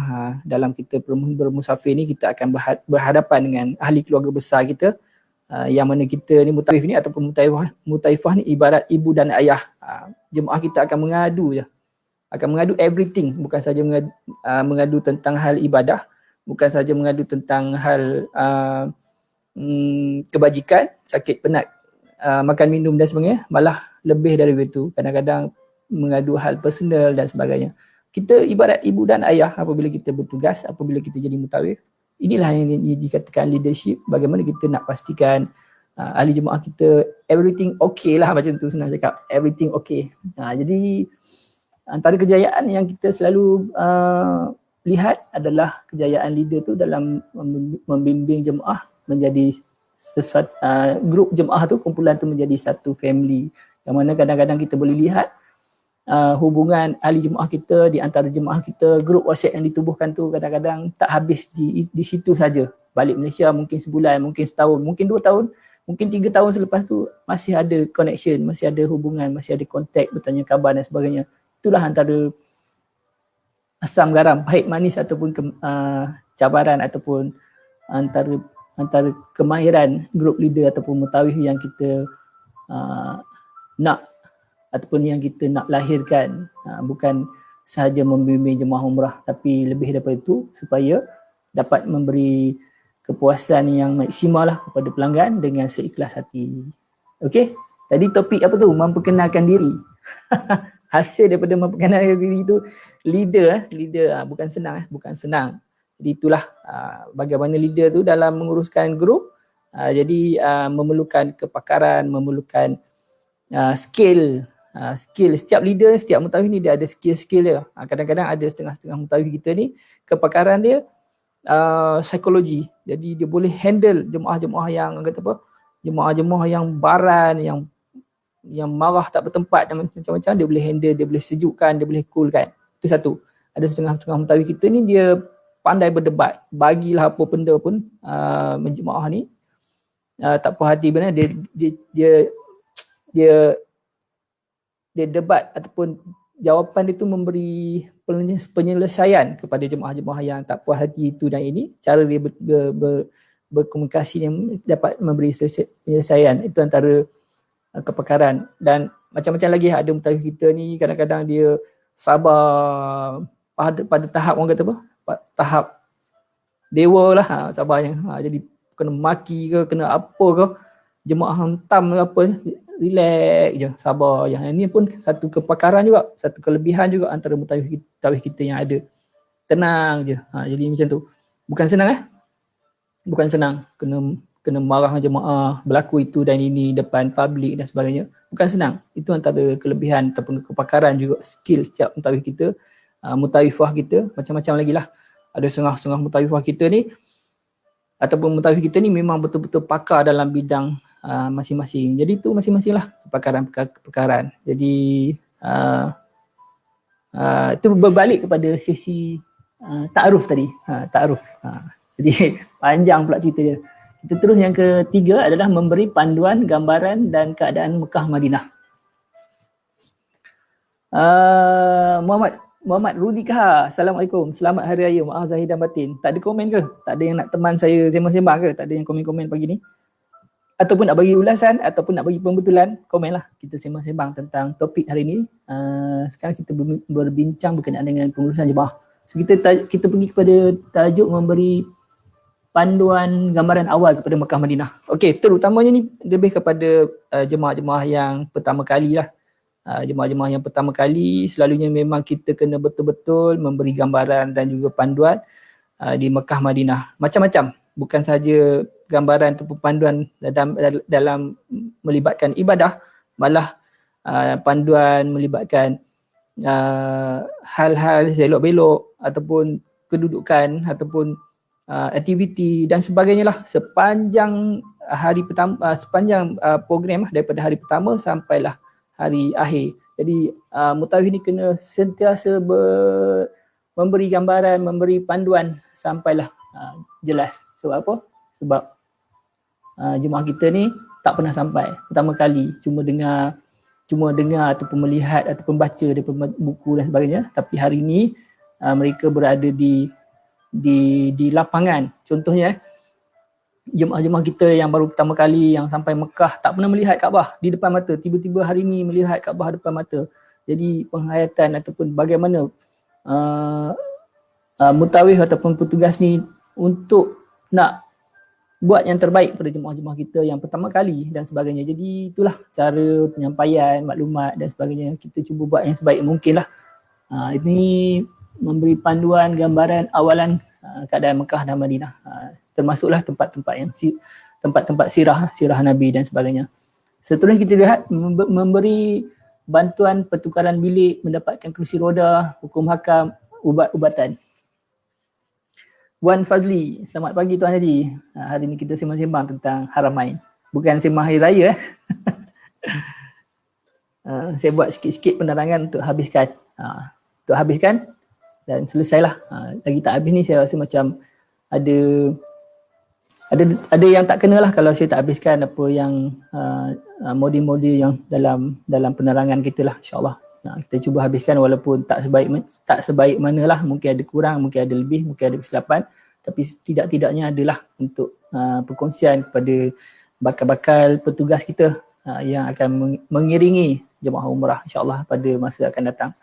Jadi kita lihat memberi bantuan pertukaran bilik, mendapatkan kursi roda, hukum hakam ataupun ubat-ubatan. So di sini kita lihat lebih kepada perhatian. Kita lihat di sini lebih kepada perhatian, yang mana apabila kita nak menguruskan jemaah ni, kita kena melihat pelbagai keadaan dan juga kategori jemaah kita. Kadang-kadang ada jemaah kita yang perlukan perhatian khas. Sekejap kita tengok komen. Assalamualaikum. Waalaikumsalam. Macam mana mutawif nak belajar membiasakan diri untuk berucap, bercakap, mengisi masa lapang di setiap sesi seperti di dalam bas contohnya. Membiasakan diri untuk berucap, bercakap, mengisi masa lapang di setiap sesi seperti dalam bas contohnya. Pandangan saya lah pandangan saya tak pasti betul ke tak. Pandangan saya, kita kena ada maklumat lah, kita kena ada cerita lah baru kita boleh cerita. Kalau tak ada maklumat macam mana nak cerita. Jadi itu kot jawapannya. Kalau tak betul saya minta maaf lah. Kalau kita tak ada maklumat, kalau kita tak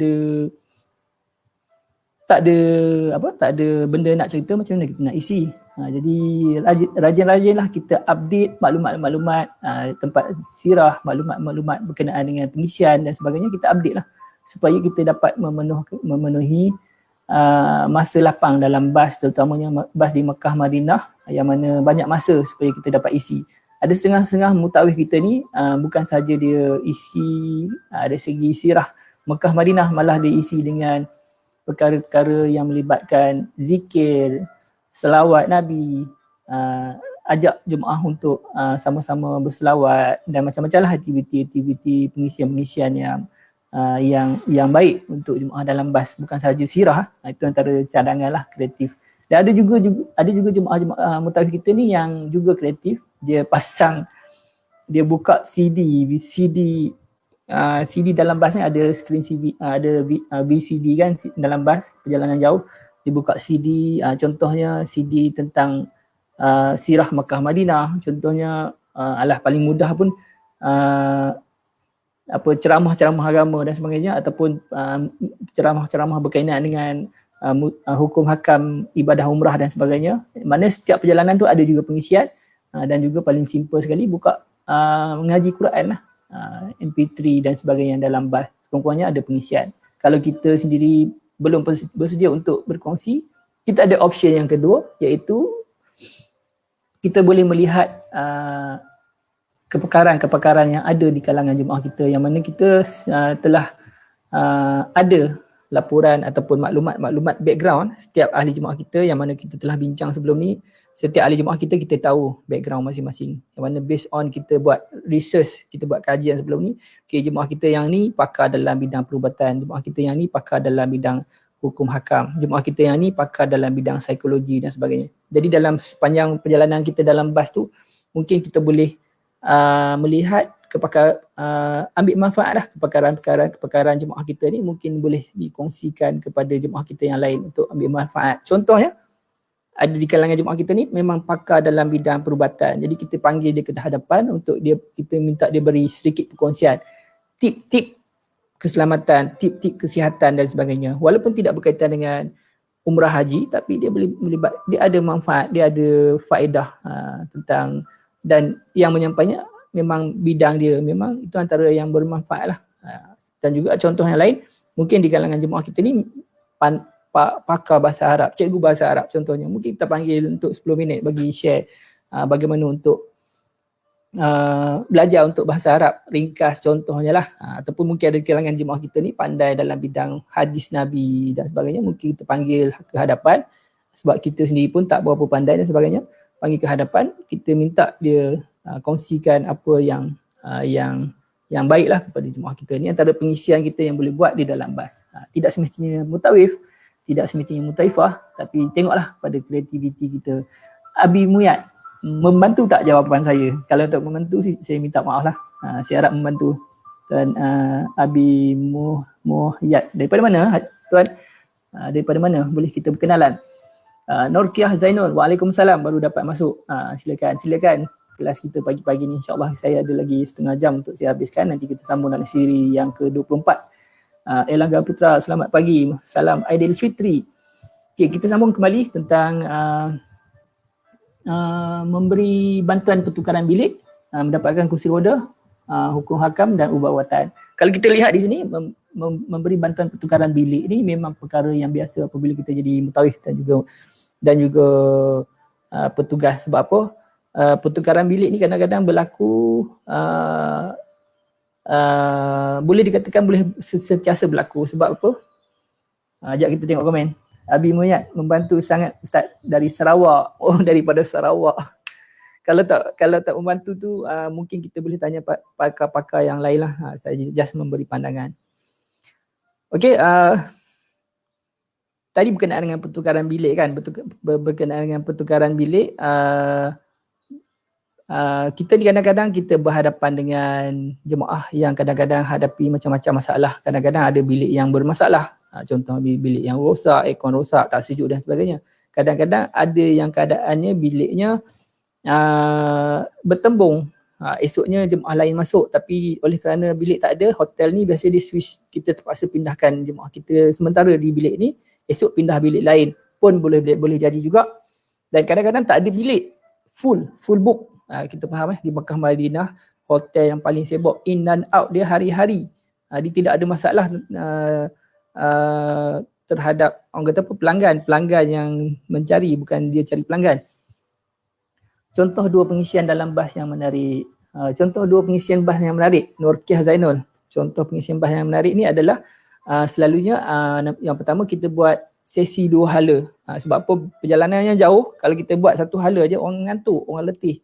Jadi 2 hala ni kita buat satu, kita buat ni cadangan lah. Kita buat interaksi 2 hala ni, kita buat game ataupun kita buat quiz, kita buat soal jawab. Siapa jawab dengan betul, kita bagi hadiah. Jadi mungkin persoalan kita ni melibatkan hukum hakam. Jadi kita cerita tentang hukum hakam, jadi kita tanya soalan, siapa jawab betul, kita bagi hadiah. Okey, itu antara pengisian lah. Kalau kita perjalanan kita daripada Madinah nak ke Mekah, kita kena fokuskan tentang ibadah umrah. Jadi banyaklah kita cerita tentang ibadah umrah. Jadi dalam soalan-soalan kita tu, kita selit-selitkah dengan soalan-soalan kuis cepu mas. Tujuannya apa? Tujuannya kita nak bagi orang beri perhatian. Siapa dapat jawab, bagilah hadiah minyak wangi ke, tasbih ke, simple-simple je. Itu antara contoh pengisian lah. Pengisian yang melibatkan destinasi kita, tu yang paling penting. Iaitu kalau daripada Madinah nak ke Mekah, pengisian melibatkan hukum hakam, ibadah umrah dan sirah. Kalau daripada Mekah nak pergi Madinah, pengisian melibatkan ziarah Rasulullah. Itu yang pertama, poin yang pertama, pengisian yang paling penting yang kita kena buat. Yang mungkin cara penyampaian tu kita nak kena relate dengan kreativiti kita lah. Sama ada kita nak buat kuis ke, kita nak buat hadiah ke, mungkin kita nak minta setiap jemaah cerita satu part ke. Kreativiti, masing-masing ambil satu tajuk, present kat depan, share. So kita nak bagi ada, tak boring lah dalam bahas tu. Jadi setiap jemaah kita bagi tugasan. Okey, jemaah ni cerita pasal dam, jemaah ni cerita pasal rukun haji, kita bagi tugasan, kita macam cikgu kat depan. Sebenarnya kita nak bagi jemaah kita ni ulang kaji sebenarnya. Jadi kita panggil ke depan, bagi dia present seorang-seorang. Tu pulang lah, bukan kita paksa. Tapi ni kita nak sama-sama belajar, ulang kaji, ingat mengingati. Kita panggil A, B, C, semua ambil bahagian. Ini antara pengisian yang baik. Kita libatkan semua ahli kita dalam bahas tu supaya ambil bahagian. Itu antara ciri-ciri, antara satu pengisian lah. Bahagian masing-masing lah saya sebut tadi. Bantu tak ajar Nurkiah Zainul. Yang kedua adalah, tadi yang pertama, yang kedua adalah pengisian berkenaan dengan sirah. Sirah memang menarik lah. Memang menarik sepanjang kita berada di Mekah, Madinah. Kalau tak ada pengisian sirah ni rugilah. Jadi pengisian sirah ni lah yang kata antara kedua yang terbaik. Tadi hukum hakam, ibadah dan sebagainya. Sirah ni adalah yang kata yang kalau kita dah cerita pada jemaah di Malaysia, mungkin penerimaannya tidak berapa orang kata apa clear. Tapi kalau kita bercerita di Tanah Haram, di tempat kita berada, sirah tu tempat berlakunya hijrah contohnya, di mana kita berada, contohnya kita cerita sirah Nabi di Jabal Sur, tempat Nabi sembunyi dan sebagainya, di mana kita dan juga jemaah kita berada di lapangan, penyampaian sirah sangat berkesan. Dan penyampaian yang berkesan itulah yang dapat menyentuh hati. Apabila dapat menyentuh hati, itulah orang kata apa, yang kadang-kadang ialah kita rindu kepada Rasulullah dan sebagainya, air mata dan sebagainya, kadang-kadang kita tak sedar. Jadi itu antara penyampaian yang sangat, orang kata apa, yang sangat berkesan lah, yang patut kita ada. Dua perkara, cukup lah kan, dua kan. Harap membantu. Membantu tak Nurkiah Zainul? Pengisian dalam bas, cukup lah dua tu. Harap membantu. Banyak-banyak nanti saya fikir kemudian. Okey, kita seterusnya kita sambung kembali, iaitu kalau kita rujuk buku semasa bagi sirah sebab takut salah fakta, boleh tak? Boleh, tak ada masalah. Tak ada masalah. Mana nak ingat? Contohnya macam saya dululah. Tak ingat kalau pergi ziarah Hudaibiyah kan, saya selalu tak ingat perjanjian Hudaibiyah. Kadang-kadang takut tersilap bila nak cerita kat jemaah kan, isi kandungan perjanjian Hudaibiyah tak ingat. Jadi saya baca kembali. Ni gini kan. Tapi dah lama-lama kita ulang kita ingat lah. Tapi kita bacalah isi kandungan perjanjian Hudaibiyah, bla bla bla. Contoh, tak ada masalah. Tak ada masalah, jemaah yang penting maklumat tu betul, fakta. Jadi jemaah tak ada isu lah nak tengok mutawif tu baca ke apa ke, yang penting fakta tu betul lah. Jangan kita baca pula tak betul, jangan kita sampai tak baca pun tak betul. Itu lagi masalah. Kita pulang lah. Membantu tak Abi Muyak kita dan juga Nurkiah Zainul? InsyaAllah jas sembang-sembang mungkin boleh rujuk pada yang lebih arif Just sembang-sembang. Kita lihat pertukaran bilik tadi. Pertukaran bilik kita dah bincang. Okey, mendapatkan kursi roda. Okey, untuk makluman anda semua, bila kita jadi mutawif, di samping kita menguruskan bilik, bilik ni memang normal lah. Kita akan berhadapan dengan hotel, dengan beragam kaunter. Kadang-kadang Pak Arab di kaunter ni pun kadang-kadang tak nak bagi sama. Kita ambil contoh paling simple lah. Kunci bilik ni kadang-kadang dia reset tau. Dia reset kunci bilik ni. Kadang-kadang jemaah tak dapat masuk bilik. Jadi kena turun bawah reset. Itu satu bab. Jemaah tak dapat masuk bla-bla. Tak boleh masuk. Senang je pergi reset je. Kita beritahu jemaah macam tu. Pergi reset balik. Lama-lama jemaah pandai lah. Hari pertama memang akan hadapi masalah. Hari kedua, hari ketiga dia orang dah pandai. Dia orang pergi reset. Masalah yang kedua pula pasal kunci ni. Kadang-kadang selalulah jemaah kita ni cuma setiap bilik dia bekalkan 2 kunci ataupun 1 kunci. Jadi pemegang kunci ni kadang-kadang dia tak tinggal dekat kaunter, dia bawa. Jadi selalunya masalahnya ahli jemaah lain yang tak pegang kunci balik tengok bilik berkunci. Dia pula nak terbuang air dan sebagainya. Lepas tu jemaah yang pegang kunci pula tak balik. Cek dekat kaunter tak ada. Lift pula lambat. Turun bawah naik atas, turun bawah naik atas. Orangnya tak ada lagi. Stres lah. Stres mengadu kepada mutawif. Jadi mutawif pun macam mana nak handle. Jadi kita pesanlah supaya benda ni. Yang mana kadang-kadang ahli jemaah sama-sama bilik pun kadang-kadang bermasam muka dan sebagainya. Ini antara perkara yang melibatkan bilik. Jadi simple lah. Simple tapi remeh juga. Contoh yang lain. Dalam bilik yang kita cerita sebelum ni, kadang-kadang ada ahli jemaah kita yang berdengkur. Ada setengah yang tak boleh tahan dengan dengkurnya kuat dan sebagainya. Contoh yang bilik lagi. Ada ahli jemaah kita ni bilik dalam satu bilik dia tak boleh ada bilik, tak boleh buka aircon kuat. Ada ahli yang sama juga nak buka aircon kuat. Jadi macam-macam lah. Jadi ni antara yang berkenaan dengan bilik. Kita sebagai mutawif ni kita kena maklum dan sebagainya. Bagaimana untuk kita hadap, untuk kita selesai sebaik yang mungkin. Yang mana kadang-kadang perkara-perkara ni kita tak tahu. Bila kita dah duduk di dewan makan, kita dah bersembang, kita dah pergi go satu-satu setiap bilik bertanya khabar, kita dapat tahu dan kita dapat selesaikan. Yang mana kadang-kadang jemaah takkan nak bagi tahu buat benda-benda remeh ni. Tapi kita sebagai mutawif kita cubalah sebaik mungkin. Sebab itulah hubungan mutawif dengan mutawifah dengan jemaah ni kita kalau boleh kita nak betul-betul close, betul-betul macam friend supaya dia orang tak segan dan sebagainya untuk kebaikan dia orang lah. Sebab tu kita cuba mesra pelanggan lah macam tu. Terima kasih Jah Nurkiah Zainul. Muhammad Firdaus Mokhtar, apa khabar orang kampung? Abi Muyat tadi membantu tak jawapan saya? Harap membantu ya. Maaf kalau tak membantu, saya mohon maaf. Okey, kemudian kita lihat pula tentang mendapatkan kursi roda. Kursi roda ni di Makkah Madinah kita macam-macam cara kita nak dapat. Cara dapat yang pertama kita belilah, harganya RM300 ataupun RM290, RM280 yang made in China. Tapi kalau yang made in mana yang quality sikit dalam 600, 700 double lah. Yang tu quality lah. Tapi yang biasa yang made in China ni RM300. So itu cara yang mudah kita boleh dapatkan di farmasi. Kita beli. Cara yang kedua kita boleh dapatkan kursi wakaf di hotel ataupun wakaf di Makkah, di Madinah, di masjid ataupun di itu kita boleh dapatkan kursi wakaf. Wakaf ni kadang-kadang ni lah. Wakaf, nama pun wakaf orang ramai pakai. Cuma kadang-kadang kursinya conditionnya tak berapa baiklah. Kalau ada rezeki yang baik kita dapat wakaf yang baru, tapi selalunya kita akan dapat kursi wakaf yang dah dipakai ramai orang, yang kadang-kadang dah uzur dan kadang-kadang fungsinya tak berapa baiklah. Yang ketiga kita boleh dapatkan hikmat penolak kursi roda, sama ada yang illegal ataupun legal. Yang illegal ni Indon lah. Illegal ni Indon lah. Kita minta tolong Indon tolak door to door daripada bilik ke bilik. Yang legal ni yang dekat Masjidil Haram, dekat masjid yang ada yang pakai vest tu, yang memang orang kata apa, taksi berpermit lah. Dia orang penolak yang ada permit. Dia orang ni ada permit. Dia orang ni legal. Itu antara cara kita dapat kursi roda lah. Jadi untuk dapatkan ni mutawif lah yang kena urus. Jadi banyak cara lah. Jadi mutawif bukan saja mengurus benda lain, mengurus kursi roda pun mutawif kena urus. Jadi selalunya kita amalkan, kita di Makkah Madinah ni kita selalu kita ada grup Telegram yang mana kita kumpulkan kursi roda yang diwakafkan oleh jemaah.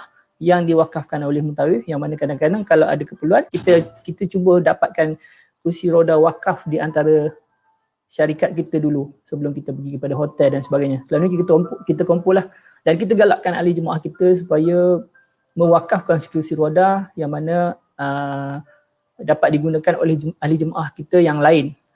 Mungkin yang akan datang, mungkin yang jemaah haji yang seterusnya dan sebagainya boleh digunakan pakai selagi mana jemaah pakai, diwakafkan, selagi itulah kita dapat pahala wakaf, insyaAllah. Jadi kita sebagai mutawif ni kita galakkan jemaah kita mewakaf ke kursi roda. Dan satu lagi kursi solat pun kita galakkan untuk wakaf, yang mana ramai jemaah-jemaah kita yang uzur boleh pakai. Jadi banyak manfaat lah kalau kita menggalakkan ahli jemaah kita wakaf. Di samping kita galakkan wakaf Quran, orang dapat baca Quran, banyak benda-benda lain yang boleh diwakafkan lagi. Macam saya sebut tadi, kursi roda, kursi solat, apa lagi ya. Kalau ada cadangan boleh tambah. Abi Muyat, ya, sangat membantu, terima kasih sama-sama. Dari Sarawak ni, ikut kelas kita live FB. Ijan Red Place, Ijan Red Peace.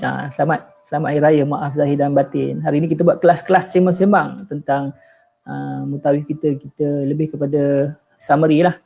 Okey, kita bincang pasal kursi roda wakaf, kursi roda beli dan sebagainya, dan seterusnya kita bincang tentang hukum hakam. Okey, hukum hakam. Hukum hakam ni kita nak menguruskan jemaah ni, ini adalah biasa. So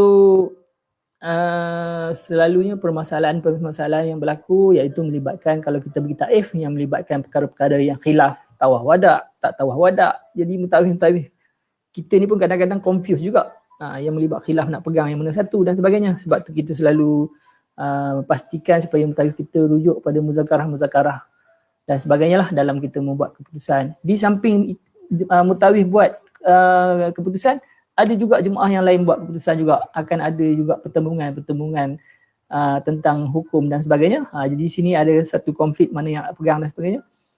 Tengoklah bagaimana kita handle dengan jemaah kita supaya berhemah lah. Perkara-perkara yang khilaf ni memang menjadi cabaran sedikit ya bagi mutawif dalam kita nak menyelesaikan masalah hukum dengan jemaah kita. Kemudian masalah-masalah yang lain, contohnya masalah wanita lah, berkenaan dengan haid, berkenaan dengan niat bersyarat, berkenaan dengan dalam flight contohnya, berkenaan dengan ibadah, berkenaan dengan ambil wuduk pakai spray, berkenaan dengan solat duduk, solat tamam, solat jamak qasar dan jamak takdim, jamak takhir dan sebagainya. Ini semua berkenaan dengan perkara-perkara yang kita akan kita mesti betul-betul kena, orang kata apa, kena khatam lah untuk kita berhadapan dengan jemaah kita. Perkara-perkara yang melibatkan hukum hakam, ibadah umrah, rukun wajib dan haji dan sebagainya, wajib umrah, wajib sunat dan sebagainya, semua kita kena clear. Sebab perkara-perkara ni kita akan bermain dengan jemaah kita. Bermain ni, saya gunakan istilah bermain sebab hari-hari sepanjang kita bersama jemaah tu, bab ibadah, hukum hakam, soalan daripada jemaah akan datang, sama ada dia payah, senang, simple, remeh, semua ada. Kalau kita lihat soalan-soalan yang kita tak mampu jawab, kita tangguhkan dulu untuk jawapan. Mungkin kita boleh rujuk pada yang pakar dan sebagainya. Itulah antara ragam ataupun urusan kita sebagai mutawif dalam kita melayan jemaah kita. Okey, itu berkenaan dengan hukum hakam. Dan juga ubat-ubatan. Di samping kita menguruskan everything tadi, hukum hakam, kursi roda, bilik dan sebagainya, ubat-ubatan ni pun antara orang kata apa, tugasan yang dikatakan, boleh dikatakan rutin lah, tugasan rutin. Hari-hari boleh dikatakan. Hari-hari jemaah sakit, hari-hari jemaah perlukan ubat, hari-hari jemaah nak pergi klinik. Boleh dikatakan hari-hari juga mutawif pergi hospital. Mungkin hari ni orang ni, mungkin hari ni esok orang lain. Mungkin pergi klinik, mungkin ada urus kematian, mungkin urus itu dan ini. Itulah ubat-ubatan. Yang mana kadang-kadang ada juga jemaah kita yang sakitnya melalui, kadang-kadang ada juga jemaah kita yang ada penyakit-penyakit yang memerlukan rujukan doktor, yang ada surat doktor, yang kadang-kadang kita sebagai petugas pun kita tak faham sangat istilah-istilah term-term medik dan sebagainya. Yang mana kadang-kadang bila kita nak rujuk dengan doktor, kita pun tak, biasanya doktor akan tanya apa history pesakit kita, apa history jemaah kita. Jadi macam mana kita nak explain, sebab kita pun tak faham tentang history jemaah kita ataupun apalah berkaitan. Jadi bagaimana kita nak menangani ini sebagainya, selalunya kita minta warisnya bersamalah, sebab warisnya lebih faham tentang history penyakit dan sebagainya, baru dapat cerita pada doktor dan sebagainya. Barulah doktor dapat memberi rawatan yang sebaiknya. Ini antara cabaran-cabaran mutawif lah dalam menguruskan jemaah, menguruskan ubat-ubat, menguruskan jemaah sakit, menguruskan jemaah kematian. Ini adalah tugasan rutin di samping kita menguruskan ibadah umrah, ibadah ziarah, sirah dan sebagainya. Ini saya bagi gambaran saja. Okey. Yang seterusnya adalah memberi taklimat, panduan, pergerakan yang jelas kepada jemaah. InsyaAllah. Ada soalan tak sebelum kita terus kepada itu? Azlan Saidin, wakaf Al-Quran. Ya, wakaf Al-Quran ni perkara yang biasa lah, wakaf Quran. Perkara yang biasa yang berlaku, yang diuruskan oleh mutawif. Kadang-kadang kita galakkanlah jemaah kita mewakafkan sendiri, beli dan wakaf. Yang mana wakaf pula dia kena tengok juga Al-Quran ni daripada mana? Daripada kilang cetakan Madinah ke, ataupun beli tepi jalan yang tak ada cop. Biasanya kita kena pantau lah supaya Quran yang diwakafkan oleh jemaah kita tu berkekalan di dalam Masjid Nabi ataupun di dalam Masjid Haram. Jadi kita kena guide lah, kita kena bantu supaya Quran yang diwakafkan tu tidak dikeluarkan. Okey, kita melihat poin yang seterusnya adalah memberi taklimat dan juga panduan pergerakan. So taklimat dan juga panduan ni memang kita tidak boleh elak apabila kita bertugas. Sebab apa? Sebab dia akan refer kepada penyampaian maklumat. Sebab apa? Kalau kita ini adalah salah satulah kaedah penyampaian maklumat yang berkesan. Di samping kita buat grup WhatsApp, di samping kita bagi notis dan sebagainya, taklimat adalah satu penyampaian maklumat. Sebab apa? Antara punca kelemahan mutawif dalam menguruskan jemaah adalah penyampaian maklumat. Misinformation. Jadi taklimat antara salah satu kaedah untuk penyampaian maklumat yang berkesan. Sebab itulah kita mewajibkan mutawif kita supaya memberi taklimat sama ada di airport ataupun di Madinah ataupun ada di Mekah. Taklimatnya kita dah bincang panjang lebar dalam modul-modul sebelum ni. Contohnya kalau taklimat di airport, taklimat sebelum pergerakan, taklimat ibadah, niat dan sebagainya. Contohnya taklimat di Madinah, taklimat kita nak pergi ke Mekah, taklimat melibatkan ibadah umrah, taklimat melibatkan pergerakan, taklimat melibatkan ziarah wada', taklimat berkenaan dengan ziarah dalam, ziarah luar. Kalau kita di Mekah, tadi kita Madinah, kalau kita dari Mekah, taklimat mengenai ziarah wada', taklimat pergerakan pulang, taklimat berkenaan dengan ziarah luaran, dalaman, taklimat berkenaan program tambahan dan sebagainya. Ini antara contoh-contoh taklimat yang pernah kita bincang panjang lebar dalam modul sebelum ni. Jadi taklimat penting.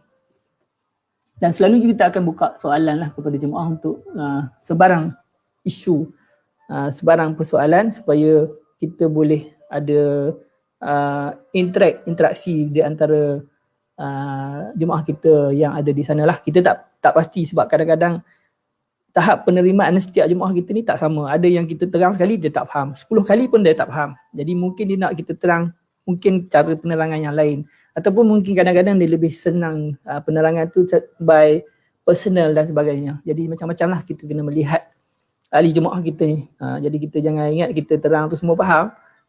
Belum tentu tahap penerimaan orang. Jadi macam itulah. Kadang-kadang ada setengah jemaah kita ni dia nak dibelai lah, dimanja. Kadang-kadang dia nak kita ni personally cerita dengan dia. Macam itulah lebih kurang. Macam-macam lah. Tengoklah keadaan bagaimana kita nak menguruskan jemaah kita. Pandai-pandai lah. Patut-patut. Macam itulah. Okey, kita lihat pula seterusnya adalah mengiringi jemaah sakit ke farmasi ataupun hospital. Ini kita dah cerita tadi. Ini antara rutin.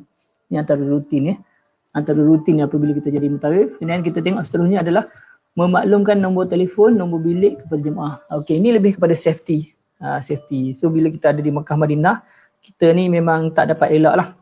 Tak dapat elak perkara-perkara yang di luar jangkaan. Contohnya yang melibatkan kecemasan, contohnya yang melibatkan kematian, contoh yang melibatkan macam-macam hal lah. Jadi kita kena beringat safety, antaranya kita kena make sure jemaah kita dapat hubungi kita dalam keadaan dengan kadar segera. Jadi antaranya kita kena maklumkan nombor bilik kita, kita kena maklumkan nombor telefon kita. Sebab apa? Sebab penting. Emergency, in case anything happen, immediately kita boleh bertindak. Antara maklum balas yang paling pantas itulah mutawif yang diharapkan oleh jemaah. Jangan sampai nak jemaah tak dapat kontak pula jadi masalah. Jadi kita cubalah untuk sebaik mungkin untuk supaya hubungan ataupun connection kita dengan jemaah kita ni, walaupun kadang-kadang kita tak join bersama dalam suatu program ataupun jemaah kita berada di mana pun, sentiasa dalam pemantauan jemaah kita ni ataupun sentiasa dalam kawalan kita. Itulah yang kita nak maksudkan di sini. Ini salah satu caralah kita bagi nombor telefon dan juga nombor bilik kepada jemaah. Seterusnya, berada di lokasi yang mudah ditemui oleh jemaah. Okey. Sebelum tu kita tengok komen. Norkiah Zainul, maaf Ustaz, saya nak mencelah sikit tentang baca dari buku. Dari pengalaman salah satu umrah yang saya ikuti, mutawif itu membaca sahaja bab sirah dari awal sampai habis. Melenakan ramai jemaah. Pada saya, kalau nak baca, biar pada fakta ataupun isi penting. Adunkan dengan madah-madah sendiri. Betul, saya setuju. Janganlah kita baca, kan?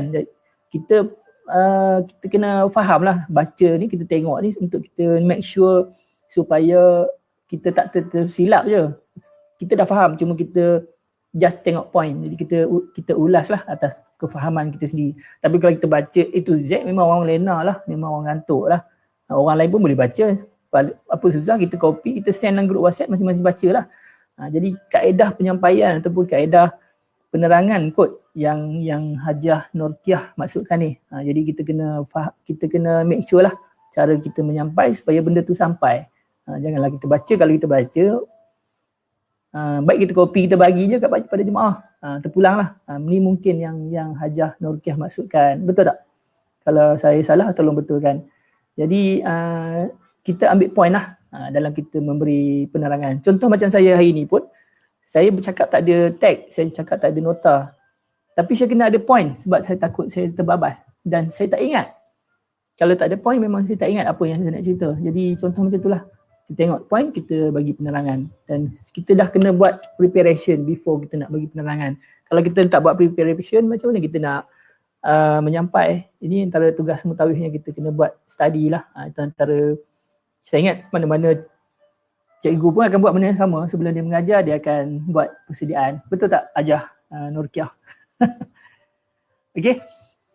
Seterusnya kita melihat betul. Melainkanlah cikgu tu betul-betul orang kata apa, otai lah.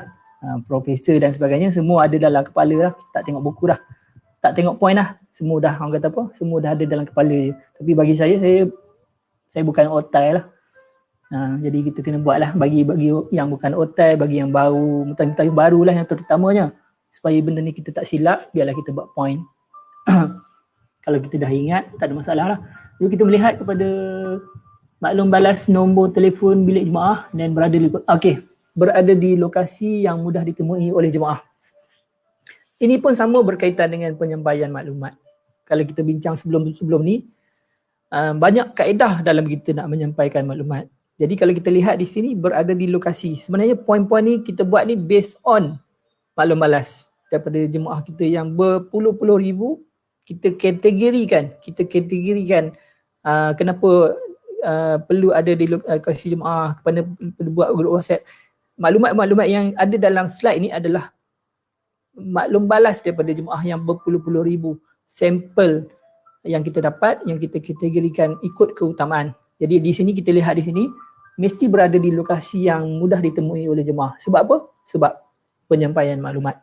Jadi antara yang kita bincang semalam, antaranya yang mudah ditemui oleh jemaah iaitu di Dewan Makan. Sebab itulah kita mewujudkan SOP berada di Dewan Makan sekurang-kurangnya 30 minit. Sekurang-kurangnya, lebih tak apa. Di Dewan Makan pada waktu makan malam, dinner dan juga lunch, waktu makan tengah hari lepas zuhur. 30 minit sekurang-kurangnya walaupun kita tak makan. Tujuannya apa? Tujuannya adalah untuk jemaah kita mudah untuk berjumpa mutawif, jemaah kita mudah untuk update sebarang masalah. Dan kita juga mudah untuk update apa-apa program, apa-apa info.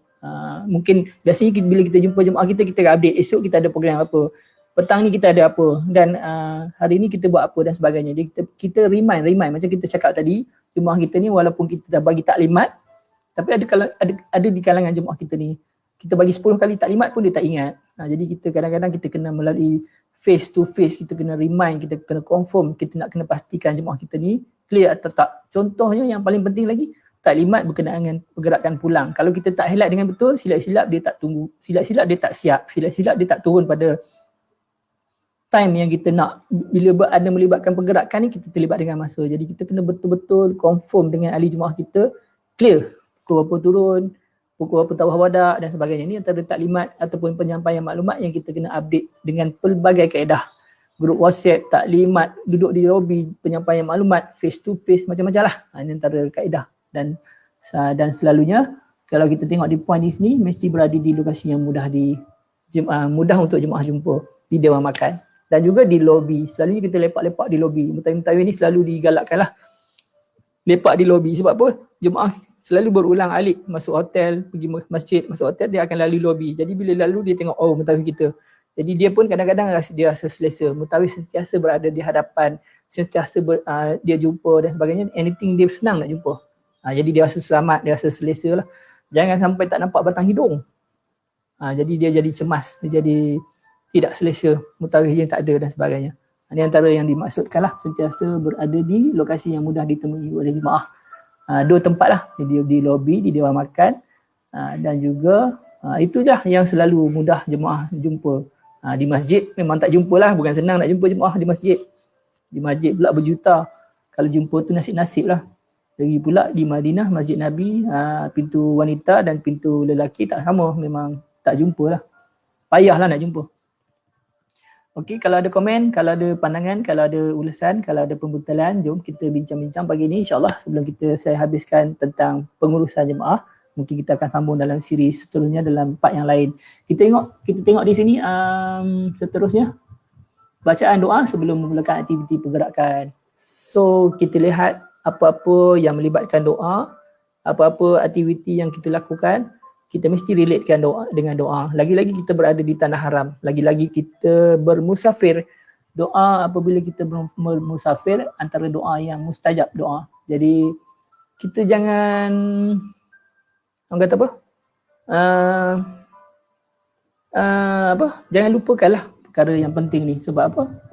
Sebab saat kita bermusafir ni antara saat-saat Allah menerima doa kita, lagi-lagi kita berjemaah, lagi-lagi kita duduk di tanah haram, tanah barakah, lagi-lagi kita duduk di Raudah, lagi-lagi kita duduk di hadapan Baitullah, lagi-lagi kita duduk di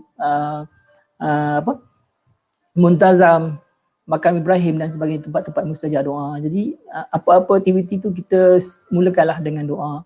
Lagi pula kita nak mulakan permusafiran, lagi pula kita nak start pergerakan ibadah umrah dan sebagainya. Kita kena banyak praktis, banyak berjemaah dalam doa-doa bersama jemaah ni. Doa. Jadi kita kena banyaklah sebagai petugas, sebagai mutawif, kita kena banyak doa. Minta doa sepanjang kita musafir, sepanjang kita bersama dengan jemaah. Perbanyakkan. Sebab tu kadang-kadang poin doa ni ada dalam ni. Sebab apa? Sebab ada jemaah komplain. Mutawif tak doa, mutawif simple-simple dalam menguruskan jemaah ibadah umrah dan sebagainya, dalam pemusafiran dan sebagainya. Poin ini masuk dalam maklum balas jemaah yang banyak yang merungut, yang kami listkan, yang kami catatkan, yang saya sampaikan di sini. Yang mana mutawif perlu tekankan perkara-perkara yang melibatkan doa dalam semua hal, aktiviti, sama ada aktiviti wajib, aktiviti sunat, aktiviti tambahan. So doa kita tak boleh mudahkan, kita kena beri perhatian lah, terutama apabila melibatkan berjemaah ni. Kita pastikan kita doa lah, doa bahasa Melayu, doa bahasa Arab, bahasa Inggeris terpulang. Yang penting datang daripada hati kita yang ikhlas, untuk kita minta keredaan daripada Allah lah, untuk kita minta dipermudahkan, diberkati dan sebagainya dalam usaha kita bersama jemaah, niat kita dalam semualah apa aktiviti-aktiviti yang kita buat, insya-Allah. So itu antara perkongsian kita hari ini. Dan insya-Allah kita akan sambung perbincangan kita dalam siri yang ke-24, dan kita lihat sekejap, kita nak sambung dalam siri apa. So kita lihat ini gambaran-gambaran mutawif kita yang berada di Mekah, Madinah, mutawifah kita, yang antara mutawif-mutawif kita yang orang kata otai lah. Ini penerangan logistik, ini antara suasana-suasana lah. Sekejap saya cuba besarkan. Okey, nampak tak kalau saya besarkan? Ini antara bacaan doa di airport. Jadi penerangan taklimat yang diberi oleh Mutawif semasa berada di lapangan, perbincangan untuk program-program dan sebagainya sesama Mutawif. Okey, kita boleh lihat lah. Okey, ni antara bacaan doa di KLI. Ni antara pemandangan biasalah. Ini okey, kita akan jumpa dalam siri yang ke-24 iaitu pengurusan di lapangan terbang, yang mana telah kita bincang panjang lebar di sebelum ni dalam modul yang kedua, tapi untuk siri yang 23 ni mungkin kita akan pergi lebih kepada ulasan masalah, kepentingan dan sebagainya untuk kita tengok balik maklum balas pelanggan kita yang based on yang kita buat, yang mana telah orang kata apa, yang disenarai pendekkan, yang mana banyak maklum balas yang perlu kita highlight, yang perlu kita lihat, yang perlu kita tengok, yang perlu kita fokus untuk kita improve dari semasa ke semasa, best practice lah yang diamalkan oleh mutawif senior kita yang boleh kita ambil untuk kita gunakan, untuk kita amalkan kepada jemaah kita insya-Allah nanti sebagai petugas haramain, mudah-mudahan. Jadi kita tangguh dulu siri kita yang 23 ni untuk pembincangan, untuk penerangan, sesi-sesi penerangan sebagai petugas haramain. Kita jumpa lagi. Assalamualaikum dan salam Baitullah, salam rindu Rasulullah, salam Syawal, selamat Hari Raya, maaf zahir dan batin. Jumpa lagi. Assalamualaikum warahmatullahi wabarakatuh.